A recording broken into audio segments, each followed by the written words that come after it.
तो मैं बात कर रहा था कि भाई अगर हमारे पास ऐसे गिवन है ना, जैसे सपोज अपन ऐसे है ना, ये गिवन है बस, तो हम क्या करते हैं, ईथर का हाइड्रोलिसिस करते हैं। तो अपन क्या बोलते हैं कि भाई डाइल्यूट एसिड में H3O पॉजिटिव ले लो या फिर डाइल्यूट H2SO4 ले लो, एक ही बात है दोनों में से। जब भी हमको एसिड कहा जाता है वो डाइल्यूट H2SO4 ही होता है। तो डाइल्यूट H2SO4 में क्या होगा भाई, H प्लस आयन इस पर अटैक करेगा, उसके बाद अपन अगर 1 डिग्री और 2 डिग्री, अगर 2 डिग्री बन सकता है तो हम कार्बोकेटाइन बनाएंगे और दोनों को अल्कोहल में कन्वर्ट कर लेंगे। So will write that. कभी कभी ऐसे भी क्यों बनता है अपन को कि ये ऑक्सीजन 18 है, तो अगर ये ना 2 डिग्री या 3 डिग्री कार्बोकेटाइन बनेगा तो अपन कार्बोकेटाइन बना देंगे डाइल्यूट H2SO4। तो CH2 CH3 H plus ion attack करेगा और पॉजिटिव चार्ज होगा, ऐसे बता सकते हैं। उसके बाद अपन क्या करेंगे, ये ऑक्सीजन 18 है तो भाई ये तो 2 डिग्री बनाएगा, ये 1 डिग्री बनाएगा, तो अपन इसको ऐसे ब्रेक करके अपन ऐसे बना लेते हैं CH3 CH पॉजिटिव चार्ज और इधर भी CH3। उसके बाद अपन ऐड कर लेंगे CH3 CH2 OH, यहाँ पर अपन OH को ऐड कर लेंगे वाटर से, तो विल गेट द 2 अल्कोहल्स। तो यहाँ भी अल्कोहल मिलेगा अपन को भाई, H2O के साथ रिएक्ट करके वी कैन राइट दैट, एक ये भी अल्कोहल मिल जाएगा, ये अल्कोहल। अब दूसरा अपन क्या करेंगे, अपन बताएंगे देखो भाई इसको ना, अगर आप ऐसे वो करते हो सपोज कॉन्सेंट्रेटेड H2SO4 लेते हो, अब कॉन्सेंट्रेटेड H2SO4 में हाइड्रोलिसिस तो होता नहीं है, तो अपन कहेंगे कॉन्सेंट्रेटेड है तो क्या हुआ, अभी H प्लस आयन तो अटैक किसमें भी करेगा, तो इधर CH3 होगा, इधर ऑक्सीजन होगा, इधर CH2, इधर CH3, इधर H, ये पॉजिटिव चार्ज है। अभी व्हाट विल हैपन ना, अपने पास यहाँ पर H प्लस आयन तो आपने अटैक करवा दिया, ये इधर अटैक किया, वी गॉट दिस। अब अपन क्या करेंगे इसमें ना, क्योंकि अब H प्लस आयन अटैक करेगा तो कार्बोकेटाइन भी बनेगा, तो विल राइट दैट कि भाई कार्बोकेटाइन बना लेंगे, एसिड है तो कार्बोकेटाइन बन ही जाएगा। तो यहाँ पर अब कार्बोकेटाइन बनेगा, अगर कॉन्सेंट्रेटेड H2SO4 है ना, तो ये तो अपन ऐसे बना सकते हैं। अब कॉन्सेंट्रेटेड H2SO4 है तो यहाँ पर क्या होगा कि इसमें एलिमिनेशन रिएक्शन हो जाएगा। एलिमिनेशन कैसे, वो HSO4 जो होगा, HSO4 नेगेटिव ऐसे रिएक्ट करेगा और ये यहाँ शिफ्ट होगा, will get the double bond, तो ये अपना एल्कीन बन जाएगा। तो अगर कॉन्सेंट्रेटेड H2SO4 से रिएक्ट करोगे तो इधर एलिमिनेशन हो जाएगा। अब फिर हम इसमें आएंगे कि भाई अगर इसका भी हम अल्कोहल, इसका भी हम क्या बता सकते हैं, उसका भी डिहाइड्रेशन बता सकते हैं, बट वहां पर लिखा होना चाहिए एक्सेस ऑफ H2SO4, तो अपन बता दें, ठीक है ना, एक्सेस ऑफ H2SO4 लिखा होगा तो अपन बता देंगे, वैसे अपन को कोई प्रॉब्लम नहीं, राइट। वो डिपेंड करेगा। सर बोलो सर, थोड़ा स्क्रीन ऊपर कीजिए ना, वो दिख नहीं रहा ऊपर वाला पार्ट। ऊपर वाला पार्ट नहीं दिख रहा, अच्छा हाँ हाँ हाँ, बस मैंने सेट नहीं किया शायद, मैंने देखा नहीं ना उसको, मॉर्निंग में पहली क्लास में वो सेट करने में थोड़ा लगता ही है, फिर अब उसके बाद सेट हो जाएगा ना, पूरे दिन के लिए सेट रहेगा तो वो इसी। चलो फिर अपन को ये मिल गया, ठीक है। अब अपन दूसरा एक कर सकते हैं, क्या दूसरे ले सकते हैं अपन, जैसे अब हम E2 रिएक्शंस की बात करते हैं, है ना। तो एलिमिनेशन रिएक्शन में अब जैसे यहाँ पर अगर मान लो दोनों तरफ ही अपन कहते हैं भाई, अगर यहाँ पर ऐसे होता कि दोनों तरफ अपन को ऐसे मिला मिला होता कि भाई अब इसको कॉन्सेंट्रेटेड H2SO4 से रिएक्ट करना है तो क्या करूँ, है ना। अगर अपने पास ऐसे गिवन होता कि भाई इसको आपको कॉन्सेंट्रेटेड H2SO4 के साथ रिएक्ट करना है, तो फिर तो 1 डिग्री तो कार्बोकेटाइन नहीं बनेगा ना कभी, 1 डिग्री कार्बोकेटाइन तो नहीं बनाने वाला है, तो फिर इसको कॉन्सेंट्रेटेड H2SO4 पे रिएक्ट करेंगे तो कॉन्सेंट्रेटेड H2SO4 में रिएक्ट करेंगे तो अपन कहेंगे ठीक है भाई 1 डिग्री कार्बोकेटाइन तो अपन बनाते नहीं है, तो अपन क्या करेंगे, ये H प्लस आयन तो बनेगा, और H प्लस आयन आएगा तो ऑब्वियस सी बात है ये कार्बन पे डेल्टा पॉजिटिव चार्ज बढ़ेगा, क्योंकि पॉजिटिव चार्ज की वजह से ये इधर से इलेक्ट्रॉन पुल करेंगे, और ये पुल करेंगे तो ऑब्वियस सी बात है इनके इन CH3 पे भी डेल्टा पॉजिटिव आएगा थोड़ा। तो अब 1 डिग्री कार्बोकेटाइन तो बन नहीं सकता, तो अपन क्या करेंगे, जो HSO4 होगा वो इस हाइड्रोजन ऐसे रिमूव कर लेगा, इस हाइड्रोजन का अपन रिमूव कर पाएंगे और ये double bond then it will be like this, जिसे अपन अल्फा बीटा एलिमिनेशन जैसे बोलते हैं ना, तो उस टाइप से अल्फा बीटा एलिमिनेशन इसमें हो सकता है। तो दैट इज एलिमिनेशन प्रोडक्ट, ऐसे बता सकते हैं। अब E2 में बहुत ज्यादा एग्जांपल अपन को बाकी जगह नहीं मिलेंगे, अल्कोहल में 1 डिग्री के अलावा या ईथर में, जैसे मैंने आपको बताया क्योंकि mostly E2 reaction alkyl halides में ही होता है।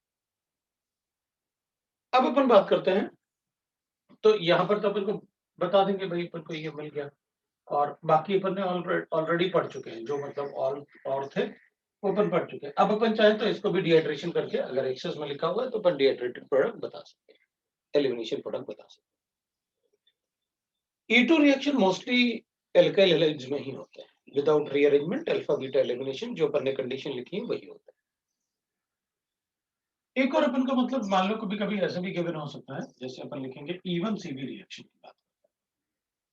E1CB रिएक्शन का मतलब है base catalysed elimination first order reaction. तो बेस कैटलाइज्ड होगा तो अपन लिखते हैं भाई base catalysed elimination first order reaction, elimination first order reaction. So base catalysed elimination first order reaction अगर मुझे करना है तो मैं क्या करूंगा, ये E1CB रिएक्शन तभी होते हैं जब एलिमिनेशन में पुअर लिविंग ग्रुप हो, when there is a poor living, there is poor living। जब पुअर लिविंग ग्रुप होगा तभी होगा। तो पुअर लिविंग ग्रुप जैसे, तो अपन कहेंगे एग्जांपल लेते हैं पुअर लिविंग ग्रुप पे, जैसे अपने पास गिवन होगा F एक पुअर लिविंग ग्रुप है, OH एक पुअर लिविंग ग्रुप है, NH2 एक पुअर लिविंग ग्रुप है, OR एक पुअर लिविंग ग्रुप है। जनरली अपन इनको पुअर लिविंग ग्रुप बोलते हैं। तो पुअर लिविंग ग्रुप में अगर ये प्रेजेंट है तो अपन कहते हैं कि भाई देखो, फिर अगर मेरे पास ऐसे गिवन है, ठीक है, अगर मेरे पास ऐसे गिवन है और मैं इसको रिएक्ट करता हूं किसी बेस के साथ, एनी बेस जो एलिमिनेशन करते होंगे, तो पहले क्या करेंगे अपन, पहले एनाइन बनाएगा वो एसिड बेस रिएक्शन से। तो एनाइन बनाएगा तो इधर से एनाइन ज्यादा स्टेबल कहां से होगा, तो अपन कहेंगे भाई चेक कर लेंगे हम, तो भाई इसमें ये अल्फा है, अब बीटा पे किसमें ज्यादा एसिडिक हाइड्रोजन एटम है वो तो हम चेक कर लेंगे, तो एनाइन बनाएंगे। तो अपन कहेंगे ठीक है भाई, अगर मेरे पास ऐसे गिवन है तो पहले मैं एनाइन ऐसे बना लूंगा, दैट इज CHF, और ये CH2A नेगेटिव चार्ज बन जाएगा। अब नेगेटिव चार्ज बनेगा तो इससे अपन बताएंगे कि भाई इस केस में अब ये न्यूक्लियोफाइल ऐसे लीव करेगा। So this is how that elimination reaction take place. ये अपन को ऐसे मिल जाएगा एलिमिनेशन, राइट। दूसरा अपन बोल सकते हैं, जैसे ये गिवन है अपन को, अब दूसरा जैसे मान लो मेरे पास ऐसे गिवन होता है, अब क्या करते हैं आप, तो अपन कहते हैं कि भाई देखो, अब इस केस में मुझे पता है कि भाई अगर अपन कोई बेस, अब बेस लिख ही लेते हैं क्योंकि आपने एनी बेस तो लिख ही दिया है, एल्कोहलिक KOH लिख लेते हैं, तो ठीक है ना, मैं यहां से बनाऊंगा एनाइन क्योंकि ये ज्यादा स्टेबल है। तो यहां से एनाइन बनाऊंगा तो will write that by CH a negative charge on this, then CHF और CH3 है अपने पास, तो ठीक है, we know that what will do, अपन फ्लोरीन को कैसे हटाएंगे and will get the product as double bond CH3। तो अपन ऐसा कुछ नहीं बोल सकते कि हॉफमैन प्रोडक्ट मेजर प्रोडक्ट होगा या सेडजर प्रोडक्ट मेजर प्रोडक्ट होगा, it depends on the mechanism. तो अपन कहेंगे भाई यहाँ पर पहले फर्स्ट स्टेप, E1CB रिएक्शन में इस टाइप के लीविंग ग्रुप होना चाहिए। अगर इस टाइप के लीविंग ग्रुप है, इसमें CN वगैरह भी हो सकता है वो E1CB रिएक्शन में, बट ये मेनली अपन ग्रुप्स लिखते हैं। तो अगर मान लो अपने पास ऐसे गिवन है कि मान लो मैंने आपसे कहा कि भाई मेरे पास CH2 C डबल बॉन्ड हो, और इधर सपोज कर लेते हैं अपन ऐसे CH2, और फिर अपन लिख लेते हैं इससे, ठीक है, CH2 CH, और इधर मैं लिख लेता हूँ OCH3 और CH3, और फिर मैं कहूंगा इसको ना मैंने NaNH2 या अल्कोहलिक KOH के साथ हीट किया। नाउ व्हाट, हीट नहीं भी करेंगे तब भी अपन बेस तो ले रहे, तो अपन कहेंगे ठीक है, यहां से भी एनाइन बना सकता हूँ, यहां से भी एनाइन बना सकता हूँ, मतलब इसमें कोई अल्फा बीटा एलिमिनेशन तो हो नहीं सकता। NaNH2 जो होते हैं वो तो एलिमिनेशन रिएक्शन शो करते हैं, बेसिस तो एलिमिनेशन रिएक्शन शो करते हैं। तो फिर अपन कहेंगे इस केस में एलिमिनेशन के लिए अपन क्या करेंगे, एनाइन यहां बनाएंगे। अब एनाइन यहां बनेगा तो ऑब्वियसली बात है कॉन्जुगेशन में है, तो अगर अपन, इसलिए मैं हीटिंग की बात कर रहा था कि अगर कॉन्जुगेशन में तो थोड़ा स्टेबल होगा, लेकिन जब भी कार्बन पे नेगेटिव चार्ज आएगा वो अनस्टेबल है, ऑक्सीजन पे स्टेबल है, तो अपन क्या करेंगे, यहां पर एनाइन बना के फिर इसको लीव कर पाएंगे। तो अगर वहां एनाइन बना के आप लीव करवाओगे, ठीक है, फिर तो कोई प्रॉब्लम नहीं, क्योंकि ये पुअर लिविंग ग्रुप था, ये अपने आप तो लीव करते नहीं है, जैसे अल्फा बीटा एलिमिनेशन में डायरेक्टली लीव कर जाता है, तो अपन को ये इवन सीबी से करवाना होता है। तो ये सारे जो रिएक्शंस हैं इनको कहते हैं अपन इवन सीबी रिएक्शन। जब इस टाइप के लिविंग ग्रुप्स प्रेजेंट हैं तो अपन इवन सीबी रिएक्शन करेंगे। That is the product of reaction. Sir आपने क्या बोला, वहां पे रेजोनेंस हो रहा था, तो फिर वो मतलब कार्बन का नेगेटिव था अनस्टेबल, उसके बाद आपने क्या बोला? कार्बन पे नेगेटिव चार्ज थोड़ा अनस्टेबल होगा तो प्रोडक्ट वहीं से बनेगा, ऑप्शन पे स्टेबल होगा, है ना। अगर नेगेटिव चार्ज, अगर अपन एनाइन बनाएंगे तो इस पे अनस्टेबल होगा, इस पे स्टेबल होगा। जब अनस्टेबल होगा तो एलिमिनेशन हो सकता है, क्योंकि उसकी एनर्जी ज्यादा होगी तो न्यूट्रल मॉलिक्यूल बनाने के लिए it can decompose like that. और सर फर्स्ट रिएक्शन में कोई भी बेस मतलब स्ट्रॉन्ग बेस ही चाहिए कि हम लोग कोई भी मतलब वीक बेस ही यूज कर? नहीं नहीं नहीं, स्ट्रॉन्ग बेस ही चाहिए होगा। अगर वीक बेस होगा तो फिर उस केस में हाँ वी हैव वही टू, नहीं हो पाएगा। इजीली बन सकता है, नहीं डिपेंड करेगा कि भाई कितना इजीली एनाइन बना सकते हो आप, राइट ना। हाँ अगर मेरे पास ऐसे गिवन है, जैसे सपोज अपने पास ऐसे गिवन है, अब आप कहोगे मेरे पास CH2 है और लीविंग ग्रुप इस बार मैं ये बनाने वाला, ठीक है, मैं ऐसे कर लेता हूं। और इसमें अपने पास बेस गिवन है कोई, मतलब ऐसे लिखा हुआ है KOH के साथ। अब अगर वो एक्वस KOH लिखता तो अपन इसका हाइड्रोलिसिस कर लेते। अपन को लगता है भाई साइनाइड तो हाइड्रोलाइज हो ही जाता है। हाँ सर। अब इसको कंफ्यूजन दूर करने के लिए अपन क्या करते हैं, अपन कहते हैं नहीं भाई मैं KOH नहीं, मैंने अल्कोहलिक KOH लिखा हुआ है। अब अल्कोहलिक KOH में ये कंफर्म हो गया कि एलिमिनेशन होगा, लेकिन अल्काइल हैलाइड तो दिख नहीं रहा है मुझे। तब अपन कहेंगे कि भाई दोनों में से किससे एनाइन बनाना है मुझे। तो अपन कहेंगे ज्यादा एसिडिक इसके पास होगा, क्योंकि यहाँ रेजोनेंस स्टेबिलिटी है, वो तो यहाँ भी थी, लेकिन इसका विट्राइल ग्रुप, विट्राइल इफेक्ट ज्यादा है। तो अपन इसमें ONO2 मतलब वहां से एनाइन बना के, बाकी आपको पता है आपको क्या करना है, ये एनाइन बना लेता हूं और फिर उसके बाद अपन CN को हटा लेंगे, ये CN हटा लेंगे, तो will get the product like that. तो यहाँ NO2 हो गया, CH है, डबल बॉन्ड है और CH2, ये प्रोडक्ट होता है। वैसे मोस्ट ऑफ द टाइम ना बड़ा इजी क्वेश्चन देंगे वो अपन को, जैसे अपन को मतलब और कोई सोचने का हो सकता है टाइम ही ना दे कि भाई कोई मतलब ज्यादा वैसे ना दे, इस टाइप का क्वेश्चन दे दे तो अपन को पता है फिर क्या करना है।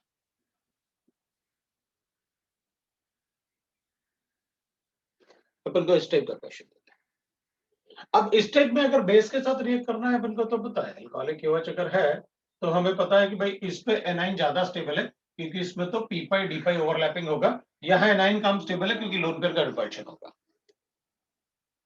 अब उसमें अपन एक बात और सोच सकते हैं, नहीं नहीं मेरी मर्जी, मैं तो कहूंगा कि यहाँ पर ना दैट इज मैं तो इसको अल्फा बीटा एलिमिनेशन से Cl को निकालो ना, F को ही क्यों निकाल रहे तुम। तो वो थोड़ा सा अपन को लगेगा कि इसको निकाला जाए, तो क्योंकि ये तो बड़ा इजीली निकल जाएगा, एनाइन की स्टेबिलिटी नो डाउट इस पे ज्यादा है, तो उसमें अपन ऐसे कर सकते हैं। इसका और भी अच्छा क्वेश्चन, मतलब मोस्टली मतलब मैं क्या करूंगा, अगर मुझे इवन से भी पूछना ही है तो मैं स्टूडेंट से ऐसे पूछूंगा, ठीक है। मुझे अगर स्टूडेंट से पूछना ही है कि भाई इवन सी भी बताओ तो मैं इसको ऐसे कर लूंगा।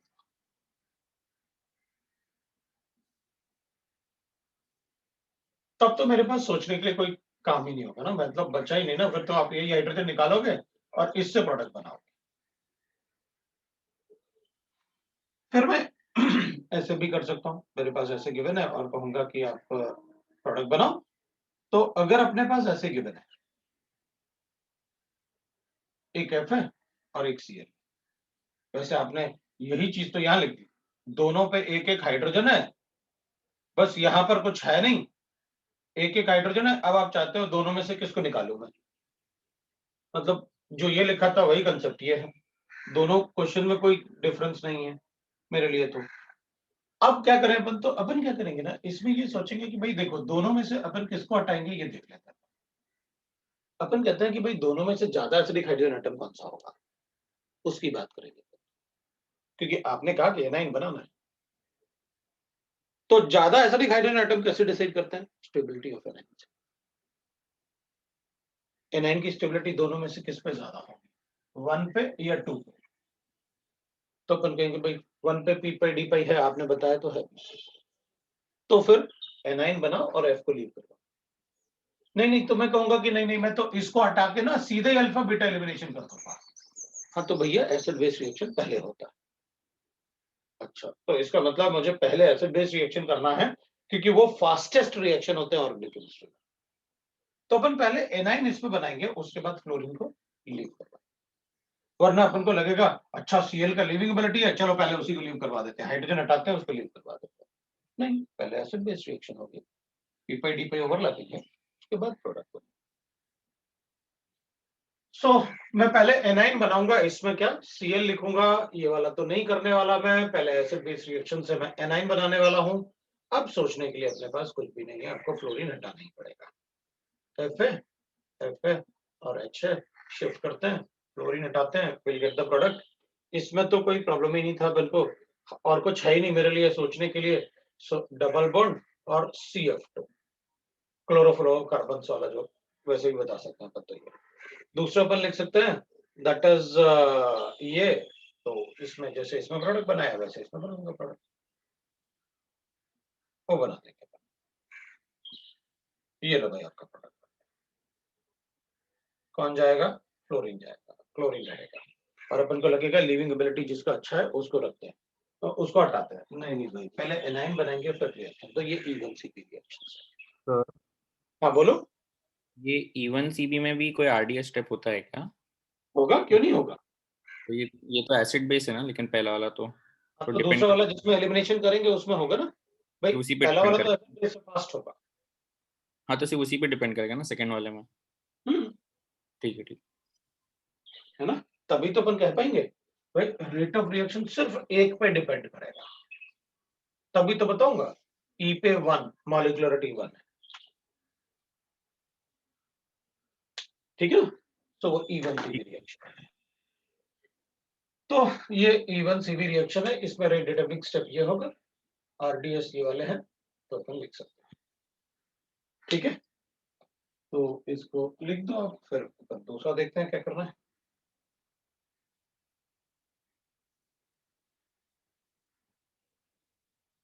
मैं इसको हटा रहा हूँ। 1 मिनट सर।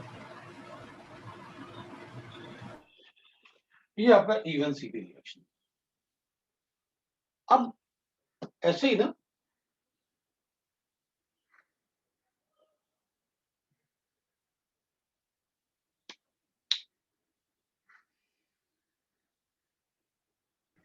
सर E1CB में डी एक्सचेंज पे सवाल थे शीट में, वो आप बता सकते हैं क्या होता है? क्या डी एक्सचेंज पे, ड्यूटेरियम ड्यूटेरियम एक्सचेंज। एक्सचेंज पे सवाल। हाँ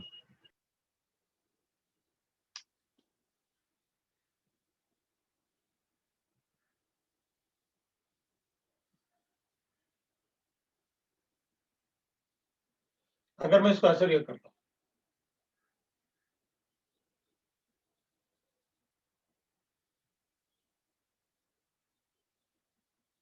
तो ये पहले एनाइन बनाएगा,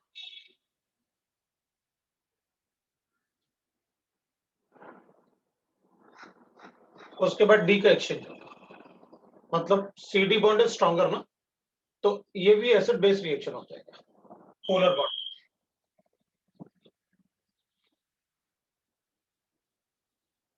उसके बाद फिर एनाइन बनेगा,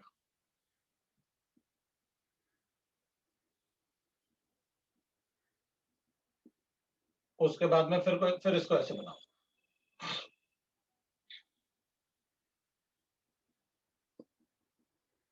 अब हाइड्रोजन नहीं है इसमें, एसिडिक हाइड्रोजन है, तो फिर एनाइन बनाओ।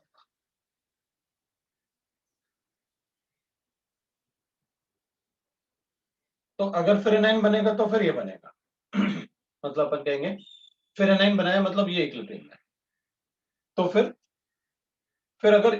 अगर इस स्टेप, तो ये तो इक्विलिब्रियम में रहेगा, तो धीरे धीरे फिर ये लीव करेगा, which is a rate determining step ना। अगर ये धीरे धीरे लीव करेगा तो ऐसे प्रोडक्ट बनेगा। तो ये E1CB रिएक्शन है। अगर ये E1CB रिएक्शन नहीं होता तो मैं प्रोडक्ट ऐसे बनाता, if it is not a E1CB reaction तो मैं इसको E2 रिएक्शन बोलता। लेकिन इधर अगर D आया तो इसका मतलब पहले ड्यूटेरियम एक्सचेंज हुआ होगा, उसके बाद रिएक्शन हुआ होगा। तो अगर आप मुझे इससे ये प्रोडक्ट बनाने के लिए बोल रहे हो तो मैं कहूंगा अच्छा E2 रिएक्शन हुआ होगा इसमें। लेकिन अगर इससे ये प्रोडक्ट बन रहा है ये प्रोडक्ट बन रहा है, इसका मतलब है उसमें even CP reaction, that is deuterium exchange. लेकिन आरडीएस में नहीं है ड्यूटेरियम एक्सचेंज है। रेट डिटरमिनिंग स्टेप तो वही होगा जिसमें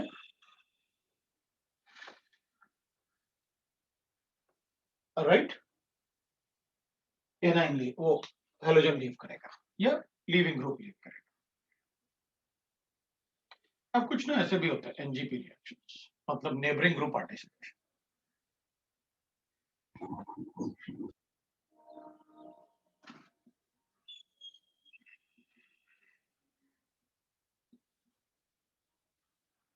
तो अगर एलिमिनेशन में ना अल्फा बीटा पे अगर ड्यूटेरियम आ जाए तो समझ लेना कि इसमें इवन सीबी हुआ है, और अगर नहीं आया और इसका ही प्रेजेंस में भाई डी है तो एक्सचेंज होना चाहिए था, नहीं हुआ इसका मतलब E2 रिएक्शन।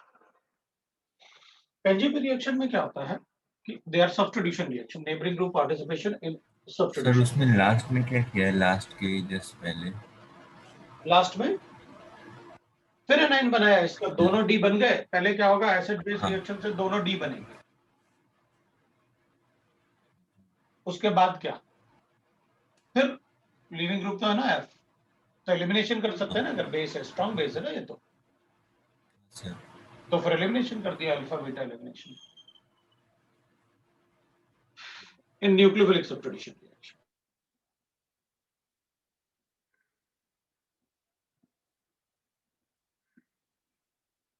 तो एनजीपी रिएक्शन में क्या होता है ना, एक तो होता है कि अगर मान लो कभी अपने पास ऐसे गिवन है, कोई भी हेलोजन हो सकता है, और अपन से कहा जाए कि इसमें मैंने अल्कोहलिक की वजह से रिएक्शन करवा, तो अपन को पता है फिर अल्फा बीटा एलिमिनेशन करते हैं, तो I write the product like this.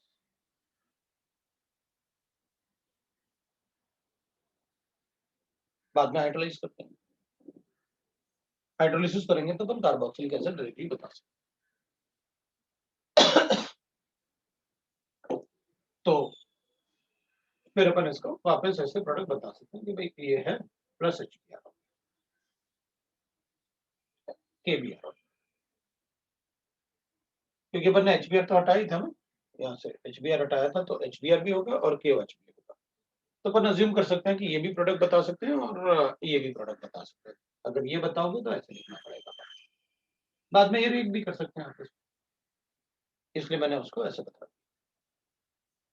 अगर मैं इसको ऐसे रीड करता हूँ एक्वस की वजह के साथ, तो ये तो एलिमिनेशन नहीं करेगा, तो फिर उसमें क्या है ये बताऊंगा मैं।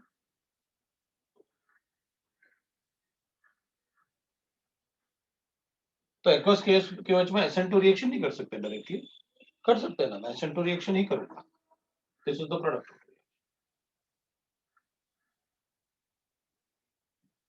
लेकिन मैं कहूंगा पहले मैं ऐसे बनाऊंगा, मेरे पास ऐसे था, पहले एसिड बेस रिएक्शन होगा तो ऐसे बनेगा, मैं इसको ऐसे भी लिख सकता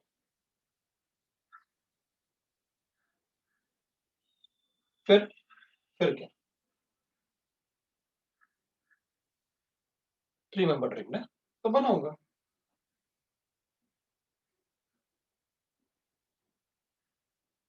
अब इसके पास तो लोन पेयर्स है, अब न्यूक्लियोफाइल ऐड करूंगा। अगर मैं न्यूक्लियोफाइल ऐड करूंगा तो ऑब्वियस सी बात है इस कार्बन पे अटैक होगा, दिस विल ब्रेक, और अगर उस कार्बन पे अटैक होगा और वो ब्रेक करेगा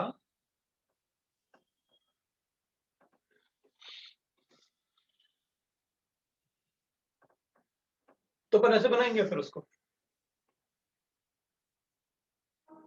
न्यूक्लियोफाइल को अटैक करवाते हैं, वो ब्रेक करेगा, तो न्यूक्लियोफाइल को यहां अटैक करवाते हैं, will get like this C double bond O negative बनेगा। ठीक है, एक्वस से तो हाइड्रोलाइज करके मैं ऐसे बना दूंगा, वापस इसको COH बता सकता हूं। बेसिक मीडियम में तो ऐसे भी रखूंगा तब भी चलेगा, मतलब इसको भी ऐसे अपन रखेंगे, हाइड्रोलिसिस करके अपन उसे बता सकते हैं ये न्यूक्लियोफाइल है, तो कार्बोक्सिलिक एसिड बता देंगे। लेकिन जिस तरफ बी आर था न्यूक्लियोफाइल उसी तरफ होगा, इसका मतलब रिटेंशन ऑफ कॉन्फिगरेशन।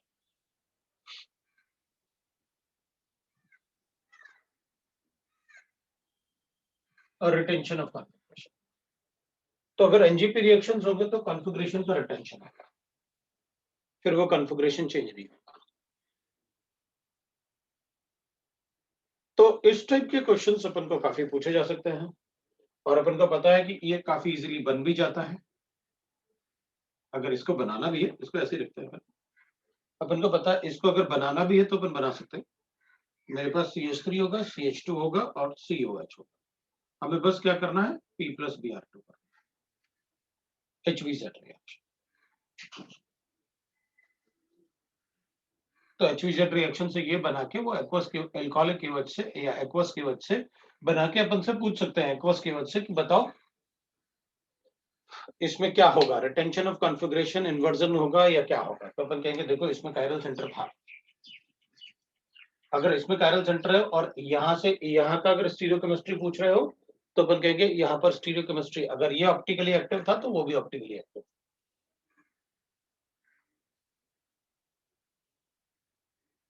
तो इसमें रिटेंशन ऑफ कॉन्फिगरेशन होगा, जो पहले कॉन्फ़िगरेशन था वही कॉन्फ़िगरेशन अभी भी होगा, that is NGP reaction. Sir दूसरा बोलो। सर वो नीचे वाली रिएक्शन में एक्वस KOH के वो न्यूक्लियोफाइल का मतलब उस कार्बन पे क्यों अटैक किया, उसका रीजन क्या है? किस कार्बन पे अटैक किया? वो CH वाला। इस पे एक्वस KOH कहां अटैक किया? नहीं नहीं, नेक्स्ट स्टेप मतलब उसके बाद वाला, ये तो एसिड बेस है। नीचे वाला जो है ना जहाँ पे न्यूक्लियोफाइल अटैक कर रहा है, तो वो कौन से कार्बन पे अटैक कर रहा है, वो कैसे डिसाइड किया आपने? भाई इधर तो अटैक करेगा नहीं न्यूक्लियोफाइल, ऑक्सीजन पे नेगेटिव चार्ज ज्यादा स्टेबल होगा, अपन ये भी बोल सकते हैं कि भाई यहाँ पर डबल बॉन्ड बनेगा, हाँ नेगेटिव चार्ज आएगा तो वापस न्यूक्लियोफाइल को भेजेगा। अगर अपन यहाँ पर अटैक करवाओगे आप तो ये ब्रेक होगा, ये वापस जाएगा तो न्यूक्लियोफाइल अटैक होगा, वो ब्रेक होगा, तो न्यूक्लियोफाइल वापस लीव करेगा, ऑक्सीजन उतना अच्छा लिविंग ग्रुप नहीं होगा। तो इसलिए अपन ने क्या किया कि भाई यहाँ पर बहुत सारा पार्ट है, यहाँ तो जा भी नहीं सकता क्योंकि नेगेटिव चार्ज बहुत सारा है, यहाँ आने के लिए इधर भी नेगेटिव चार्ज बहुत सारा है, तो बेस्ट क्या होगा कि उससे 3 मेंबर रिंग है, ब्रेक तो होगा ही होगा, 3 मेंबर रिंग है तो अनस्टेबल होने की वजह से, तो अपन पोलर इफेक्ट से इसको ब्रेक कर देंगे, इजीली ब्रेक हो जाएगा, इसलिए अपन ने रिटेंशन, राइट। हाँ सर। दूसरा अपन कहेंगे भाई ऐसे भी हो सकता है,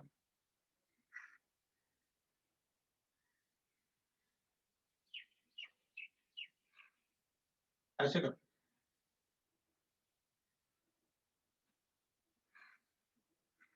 मतलब मुझे क्या करना है कि भाई जो भी अल्फा कार्बन एटम है ना, अगर कोई अल्फा कार्बन एटम है तो अपन क्या करेंगे कि भाई इसके पास जो अल्फा कार्बन एटम है, अगर इसके पास सपोज करते हैं अपन कि इससे जो अटैच्ड है इसके पास लोन पेयर है, ऐसे मतलब एक मैं 3 मेंबर रिंग बनाना चाहता हूँ, इसको थोड़ा वैसे कर लेते हैं, मेरे पास ऐसे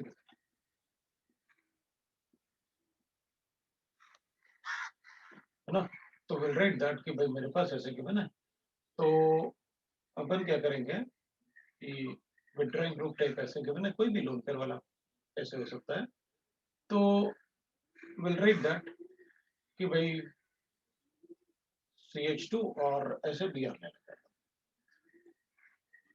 है ना, अगर लोन पेयर वाला एटम है तो अपन ऐसे लिख सकते हैं उसको। इधर एक कायरल सेंटर भी बना लेते हैं तो वो ज्यादा अच्छा रहेगा, कायरल सेंटर बना लिया तो वो अपन को दिखेगा भी ना कि करना क्या है। अब अपन क्या करेंगे, ऐसे बता सकते हैं कि भाई देखो इसमें क्या होगा कि अगर मान लो अपने पास ये मॉलिक्यूल ऐसे एग्जिस्ट करेगा भाई, अब स्ट्रेट लाइन में ऐसे थोड़ी होता कि भाई आप ऐसे लिख लोगे, तो अपन उसे ऐसे बोल सकते हैं भाई कि ये ऐसे होगा और फिर ये ऐसे, और इधर CH3 लिख के इधर भी आ रहे, तो इधर तो लोन पेयर है और वो अच्छा लिविंग ग्रुप है और पहले से ही लीव कर सकता है, 3 मेंबर ठीक है ना। तो 3 मेंबर रिंग का तो फॉर्मेशन प्रोबेबिलिटी ऑफ फॉर्मेशन बहुत ज्यादा है। तो अपन क्या करेंगे, अगर ये लीव करेगा तो will have CH3 CH2 CH2 O CH2 और विल गेट दैट, इस पे पॉजिटिव चार्ज आएगा, इधर CH और Br को लीव करेंगे। अब क्या होगा, तो हम कहेंगे भाई अब क्या मतलब, इधर पॉजिटिव चार्ज होगा तो इधर भी डेल्टा पॉजिटिव चार्ज, इधर भी डेल्टा पॉजिटिव चार्ज। ज्यादा पोलर इफेक्ट्स कहां पर है, इधर, क्योंकि ये ज्यादा सब्स्टिट्यूटेड था। तो ज्यादा पोलर इफेक्ट जहां होंगे वहां न्यूक्लियोफाइल को अटैक करवा देते हैं। ये लो भाई, न्यूक्लियोफाइल अटैक करेगा तो ऑक्सीजन पे पॉजिटिव चार्ज है तो ये बॉन्ड शिफ्ट करेगा क्योंकि ऑक्सीजन रिक्वायर्ड मोर इलेक्ट्रॉन्स, वो ज्यादा इलेक्ट्रोनेगेटिव है, तो बॉन्ड फिर ब्रेक होगा तो विल राइट लिंक दिस। क्या बना अपने पास, CH2 और जिस तरफ Br था उसी तरफ न्यूक्लियोफाइल। अब अपन लिख सकते हैं जिस तरफ Br था उसी तरफ न्यूक्लियोफाइल है। इधर ऑक्सीजन आ गया, अब जिस तरफ Br था उसी तरफ न्यूक्लियोफाइल आ जाएगा। तो अपन इसको ऐसे लिख देता हूं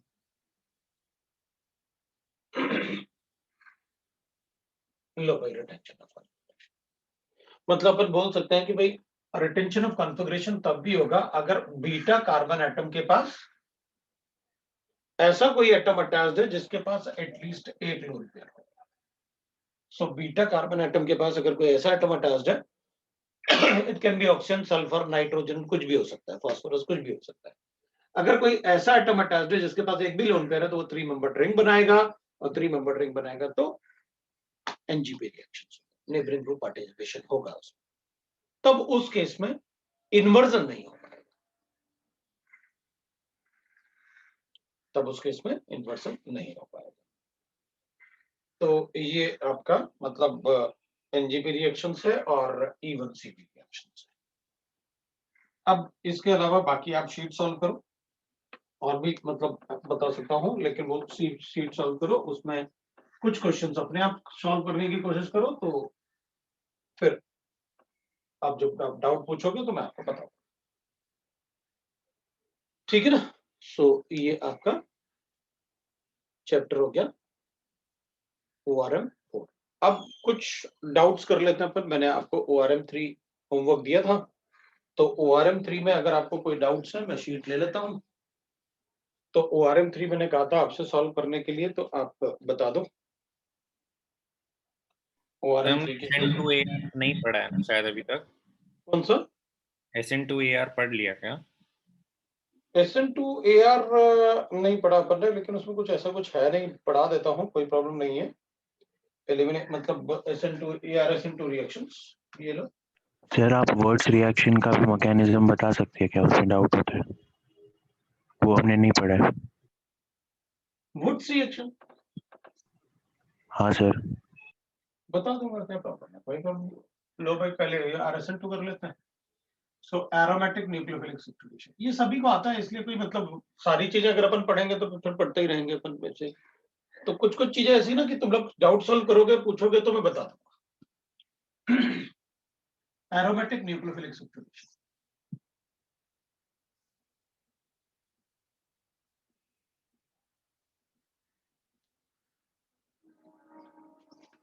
तो एक तो होता है बायोमोलिकुलर डिस्प्लेसमेंट रिएक्शन,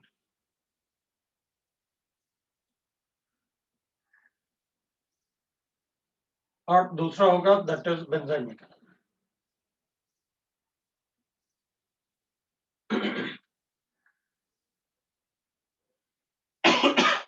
अभी बेंजीन से अगर मेरे पास that is an aryl halides होता है, अगर कोई हेलोजन अटैच्ड, तो इस हेलोजन को यहां से हटाना मुश्किल है। तो when a nucleophile directly attached reacts with the benzene ना, कोई भी न्यूक्लियोफाइल हो सकता है, nucleophile we can write that, मैं थोड़ा ऐसा लिख देता हूं। तो न्यूक्लियोफाइल में मैं कुछ भी लिख सकता हूं, दैट इज C2H ROH लिख लेता हूं, H2 लिख लेता हूं, we can write that NH3, कोई भी न्यूक्लियोफाइल लिख सकते हैं, तुमको पता है। अगर मैं न्यूक्लियोफाइल को डायरेक्टली रिएक्ट करूंगा तो there will be no reaction. ये भी इलेक्ट्रॉन रिच है, ये भी इलेक्ट्रॉन रिच है, वो रिपेल करेंगे।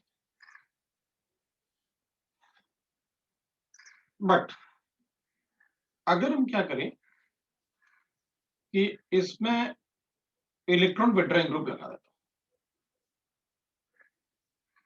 तो ये तो इलेक्ट्रॉन विड्रॉ करेगा, तो electron withdrawing group like NO2 CN थोड़ा स्ट्रांग होना चाहिए, इलेक्ट्रॉन विड्रॉइंग थोड़ा क्या अच्छा खासा स्ट्रांग होना चाहिए। CF3 इस टाइप से कोई अच्छा स्ट्रांग होना चाहिए। 99% केसेस में अपन को NO2 मिलता है at ortho and para position and para position, then it will attract the nucleophile. क्योंकि अब अगर विड्रॉइंग ग्रुप होगा तो इलेक्ट्रॉन डेफिशिएंट हो जाएगा ना भाई, can attack on electron deficient, तो वो इलेक्ट्रॉन डेफिशिएंट रिंग पे अटैक करेगा। तो इन सब में जो सबसे ज्यादा इलेक्ट्रॉन डेफिशिएंट कार्बन होगा ना वो ये वाला होगा, तो न्यूक्लियोफाइल यहाँ अटैक करता है, यहाँ अटैक करेगा तो नेगेटिव चार्ज बनेगा, नेगेटिव चार्ज बनेगा तो will get like this.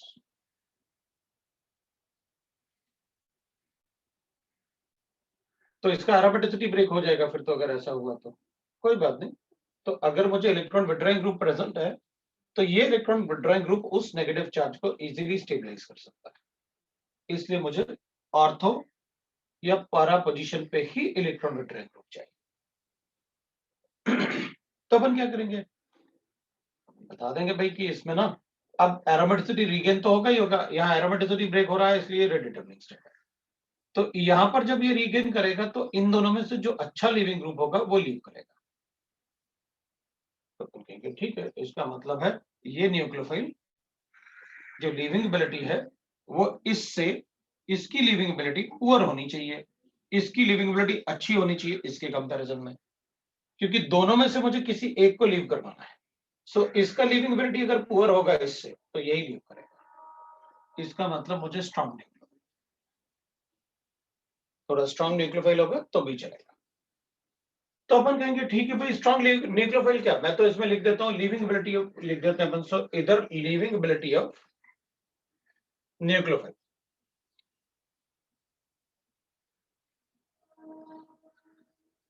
Nucleophile जो होगा that should be less than the halogen, वहां पर एग्जिस्टिंग हैलोजन जो है उससे उसकी लिविंग एबिलिटी पूरा होनी चाहिए। तो ठीक है, हो गया nucleophile substitution, that is a biomolecular displacement reaction. तो ये इलेक्ट्रॉन विड्रॉइंग ग्रुप की जगह मैंने NO2 लिखा, कोई फर्क नहीं पड़ता करता। अब अपन कहेंगे ठीक है भाई, अब इसमें जैसे मुझे एग्जांपल लेना है तो मैं कहूंगा जैसे मेरे पास ऐसे गिवन है, मेरे पास क्लोरीन गिवन है, NO2 गिवन, तो मैं कहूंगा ठीक है इसमें मैं रिएक्शन ऐसे लिख सकता हूं, इसको मैं C2H5OH से रिएक्ट करता हूं, सपोज करते हैं अपन 100 डिग्री सेंटीग्रेड है और 10 एटमॉस्फेरिक प्रेशर, मैं Cl को हटा के OC2H5 लिख देता, ये प्रोडक्ट होगा, Cl को हटा के मैं OC2H5 लिख दूंगा। तो टेम्परेचर और प्रेशर देने का क्या मतलब था भाई इसमें क्योंकि एक ही Cl एक ही NO2 है ना, तो अपन तो कंडीशन कंपेयर कर रहे हैं, अगर नहीं भी दोगे तो भी चलेगा कि भाई अगर किसी रिएक्शन में मुझे कंडीशन कंपेयर करना है, और इथेनॉल में यही होता है वैसे, क्योंकि इथेनॉल होगा और थोड़ा सा बल्कीनेस भी आएगा न्यूक्लियोफाइल का, और वीक न्यूक्लियोफाइल है तो थोड़ा सा टेम्परेचर वगैरह देंगे तो ठीक रहेगा, ये वही कंडीशन होती है जो मैंने लिख दिया उसके लिए। अब अगर मान लो मेरे पास 2 NO2 है, तो वैसे तो रिलेटिव कंडीशन के लिए मैं उसको लिख रहा हूँ टेम्परेचर प्रेशर, अगर 2 NO2 है और फिर मैंने C2H5OH लिखा तो फिर मेरा कंडीशन आधा हो जाएगा, मतलब इट विल बिकम 5 तो मेरा प्रोडक्ट ये आता है। मतलब अगर ये वाला रिंग ज्यादा एक्टिवेटेड है इससे, क्योंकि आपने नंबर्स बढ़ाए, और अगर मान लो मैंने इसमें और नंबर बढ़ाया तो अपन उसको रूम टेम्परेचर पे पहुंच सकते हैं, तो फिर मुझे कोई जरूरत नहीं है इसकी, है ना। अगर ऐसे होता तो उस केस में अपन कहते हैं फिर C2H5OH ले लो आप और रिएक्शन कर दो आप, ये लो भाई OC2H5 आ जाएगा और NO2 आ जाएगा और NO2 आ जाएगा। अपन कहेंगे अच्छा इसमें स्टेरिक एंट्रेंस नहीं आएगा, नहीं आएगा, ये प्लेनर है ना, sp2 हाइब्रिडाइज्ड, नाइट्रोजन भी sp2 हाइब्रिडाइज्ड है। तो जैसे जैसे नंबर ऑफ NO2 बढ़ेंगे कंडीशन भी माइल्ड होती जाएगी, और रिएक्शन तो तीनों में ही बताऊंगा।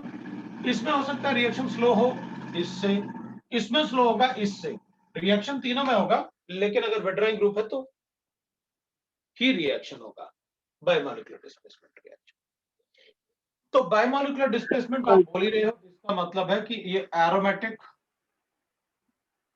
न्यूक्लियोफिलिक सब्स्टिट्यूशन, और बायोमोलिकुलर बोल रहे हो आप तो मतलब है ARSN2 रिएक्शन हो गया, ये अपना ARSN2 रिएक्शन। सर बोलो। सर जो न्यूक्लियोफाइल है वो इलेक्ट्रॉन विड्रॉइंग ग्रुप से डायरेक्टली अटैच कार्बन एटम पे क्यों नहीं कर रहा है? मतलब आप वो भी तो मतलब इलेक्ट्रॉन डेफिशिएंट है ना, अटैक वहां पे क्यों नहीं कर रहा है पहले? दोनों में से अच्छा लिविंगेबिलिटी किसका होगा, हेलोजन का या NO2 का? हैलोजन का। इसलिए उस पर अटैक किया अपन तो डायरेक्टली वही पढ़ेंगे ना, मतलब अब ऐसे अगर एक कंपाउंड को लेकर रिसर्च करने बैठूंगा तो हो गया मेरा काम, उतना टाइम नहीं ना अपने पास, थोड़ा तो जल्दी करना ही होगा अपन को। हाँ वो ठीक है। इसलिए मैंने डायरेक्टली बता दिया कि भाई ये ARSN2 रिएक्शन होता है, अपन हेलोजन हटाना है। सर जब हम बताते हैं कि लिविंग एबिलिटी ऑफ न्यूक्लियोफाइल उससे कम होगी हाइड्रोजन से, तो हम ये भी बता सकते हैं ना कि जो C और न्यूक्लियोफाइल वाला जो बॉन्ड एनर्जी होगा वो CX से ज्यादा होगा, ऐसा भी बोलते हैं ना? बिल्कुल बोलते हैं, तभी तो एक्सोथर्मिक रिएक्शन बोलते हैं जिनके। हाँ सर ठीक है। ठीक है, अब बेंजाइन मैकेनिज्म को अपन साइन मैकेनिज्म बोलते हैं। वैसे बेंजाइन मैकेनिज्म अपने सिलेबस में नहीं है, अगर आपको पढ़ना है तो बोलो। नहीं सर नहीं है। सर बिल्कुल भी चांस नहीं है कि पूछेंगे, हाँ बिल्कुल भी चांस नहीं है कि पूछेंगे। मेरे ख्याल से मतलब अगर उन्होंने लिखा हुआ है कि भाई सिलेबस में लिखा हुआ है sign mechanism is not in the syllabus, है ना, सर तो फिर नहीं पढ़ते हैं, फिर फायदा नहीं। नहीं सर नहीं है। फिर अपन उसे अभी तक तक कोई क्वेश्चन आया है क्या? इसमें नहीं, पहले आता था बेंजाइन मैकेनिज्म पे क्वेश्चन, अब नहीं आते। अब जब उन्होंने लिखा हुआ है सिलेबस में नॉट इंक्लूडेड तो पढ़ने की जरूरत क्या है, बताओ। बेंजाइन से क्वेश्चन आ सकता है कि भाई बेंजाइन बताओ कैसे होता है, तो बेंजाइन अपन को पता है, एरोमेटिक होगा क्या, बिल्कुल होगा, ये होता है बेंजाइन। अब बेंजाइन में कैसे क्वेश्चन पूछ सकते हैं वो कि बताओ कार्बन एटम, सारे कार्बन एटम sp2 हाइब्रिडाइज्ड है या sp3 हाइब्रिडाइज्ड है, तो अपन कहेंगे सारे के सारे कार्बन एटम sp2 हाइब्रिडाइज्ड।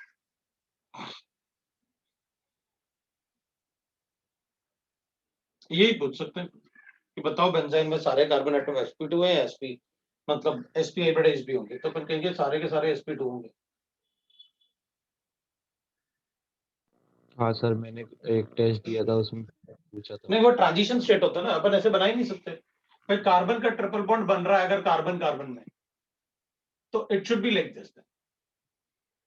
और बेंजाइन में अगर अपन ऐसे बनाएंगे इसमें ऐसे 120, तो फिर ये बॉन्ड ब्रेक हो जाए, ये बॉन्ड ब्रेक होगा तो या तो वो ट्रांजिशन स्टेट में यहां रहेगा, या फिर वो ट्रांजिशन स्टेट में या तो यहां रहेगा या फिर यहां रहेगा, कोई नहीं बता सकता कि वो रहेगा कहां। उसका ट्रांजिशन स्टेट ही एग्जिस्ट करता है, हम कभी आइसोलेट कर ही नहीं पाए कि लोन पेयर यहाँ वो नेगेटिव चार्ज यहाँ रहेगा या यहाँ रहेगा, इसलिए हम उसे ट्रांजिशन स्टेट ही बताते हैं। जैसे अपन इसमें बताते हैं ना कि भाई बेंजीन है, बताओ भाई नाइट्रोजन का मतलब हाइब्रिडाइजेशन क्या होगा, तो अपन तो sp2 ही बताते हैं इसका हाइब्रिडाइजेशन। लोन पेयर अगर कॉन्जुगेशन में तो हाइब्रिडाइजेशन तो बैक बॉन्डिंग की वजह से अपन उसको लोन पेयर को काउंट थोड़ी करेंगे सिग्मा बॉन्ड में, वो तो पाई बॉन्ड जैसे ब्रेक करेगा। दैट इज, तो बेंजाइन मैकेनिज्म में कभी कोई क्वेश्चन नहीं आया, इसलिए मुझे नहीं लगता कि मतलब अब अगर आएगा तो कर लेंगे, ठीक है ना। अगर आएगा तो कोई आएगा, मतलब अभी अगर आपको लगता है कि कहीं कुछ ऐसे क्वेश्चन मिलेगा अपन को तो पढ़ लेंगे, भाई शीट वीट में भी मिलेगा तब भी पढ़ लेंगे, कोई प्रॉब्लम नहीं, बता देना बता दूं। भाई वैसे नॉर्मल क्लास में तो पढ़ाई हुआ है, जो बच्चे पहले पढ़े होंगे मुझसे उनको बेंजाइन मैकेनिज्म भी होगा उनके कॉपी में, सब होता है। वो टाइम पे डिपेंड करता है ना कि अपने पास कितना टाइम है पढ़ने के लिए, राइट। तो ये आपका ARSN2 रिएक्शन है। मैं आपसे बोल रहा था कि भाई आपके कोई अगर डाउट्स वगैरह हैं तो मैंने आपको लास्ट टाइम होमवर्क दिया था ORM3, अगर ORM3 से आपका कोई डाउट है तो आप पूछ सकते हो। सर वर्ड्स रिएक्शन में जो एलिमिनेशन वाला प्रोडक्ट बनता है वो समझ में नहीं आता, उधर क्या होता है? रेडिकल मैकेनिज्म है भाई। वुड्स रिएक्शन में आप ऐसे लिखोगे,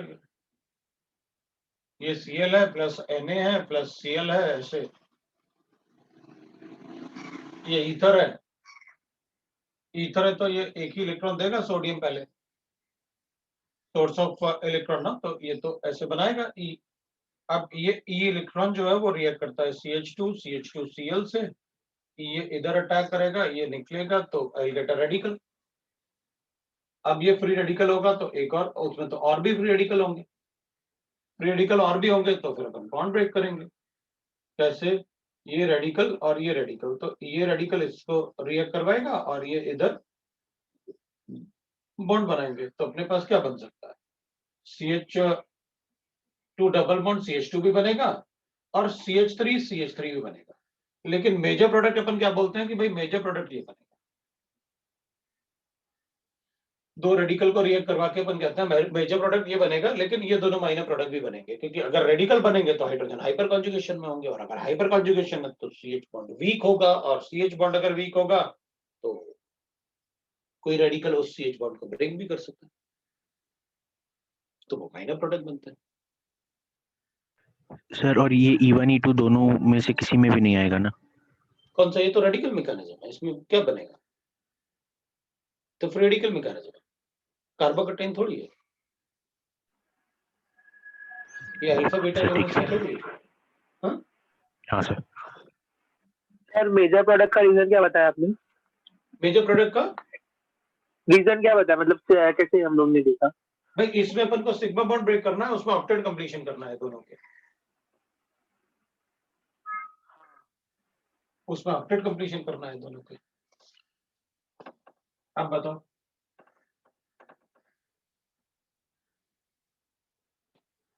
तो आप कोई डाउट है? एक्सरसाइज 3 पे बताओ भाई। लास्ट टाइम रुद्र बोल रहा था कि मतलब सर आप होमवर्क दो और होमवर्क डिस्कस करो शीट से। बिल्कुल, मैं तो सोच रहा था मतलब तुम लोग इतने अब बड़े हो गए हो, आपको पता है कि तुम्हारा तो डू और डाई का सिचुएशन है, तो अपने आप ही इतने सीरियस रहो कि भैया पढ़ो और जो डाउट है वो पूछो। बताओ, कोई डाउट है तो बेटा, मतलब SN1 SN2 E1 E2 E1CB जो भी आपको डाउट होगा। अब इसमें तो न्यूक्लियोफिलिक सब्स्टिट्यूशन ही है, तो बताओ कोई डाउट है तो। सर मैंने एक स्टेटमेंट लिखा था अपने नोट्स में कि मतलब आपने बताया था कि अगर ऑप्टिकली एक्टिव कंपाउंड है और अगर कहीं भी मैकेनिज्म में बॉन्ड ब्रेकिंग हो रही है तो जो भी प्रोडक्ट बनेगा तो उसकी ऑप्टिकल एक्टिविटी लूज हो जाएगी। हम्म ये सही है? मतलब अगर आप ऐसे कोई कंपाउंड है अपने पास और वो ऑप्टिकली एक्टिव है, और अगर इनके अराउंड कोई भी बॉन्ड ब्रेक होता है तो फिर इसका ऑप्टिकल एक्टिव, मतलब ये ऑप्टिकली एक्टिव होना जरूरी नहीं है। फिर मैं बोल नहीं सकता कि वो ऑप्टिकली एक्टिव होगा। अगर इनके अराउंड कोई भी बॉन्ड ब्रेक होता है तो फिर नहीं बोल सकते आप कि वो ऑप्टिकली एक्टिव होगा कि नहीं। मतलब कायरल तो सेंटर कायरल सेंटर बनेगा तो भी मतलब मैं नहीं बोल सकता कि वो ऑप्टिकली एक्टिव होगा। मतलब अगर इसको ब्रेक करके आपने कभी भी अगर ये बना दिया तो I can not say that ये अब प्रोडक्ट ऑप्टिकली एक्टिव बनेगा, अब नहीं बन पाएगा।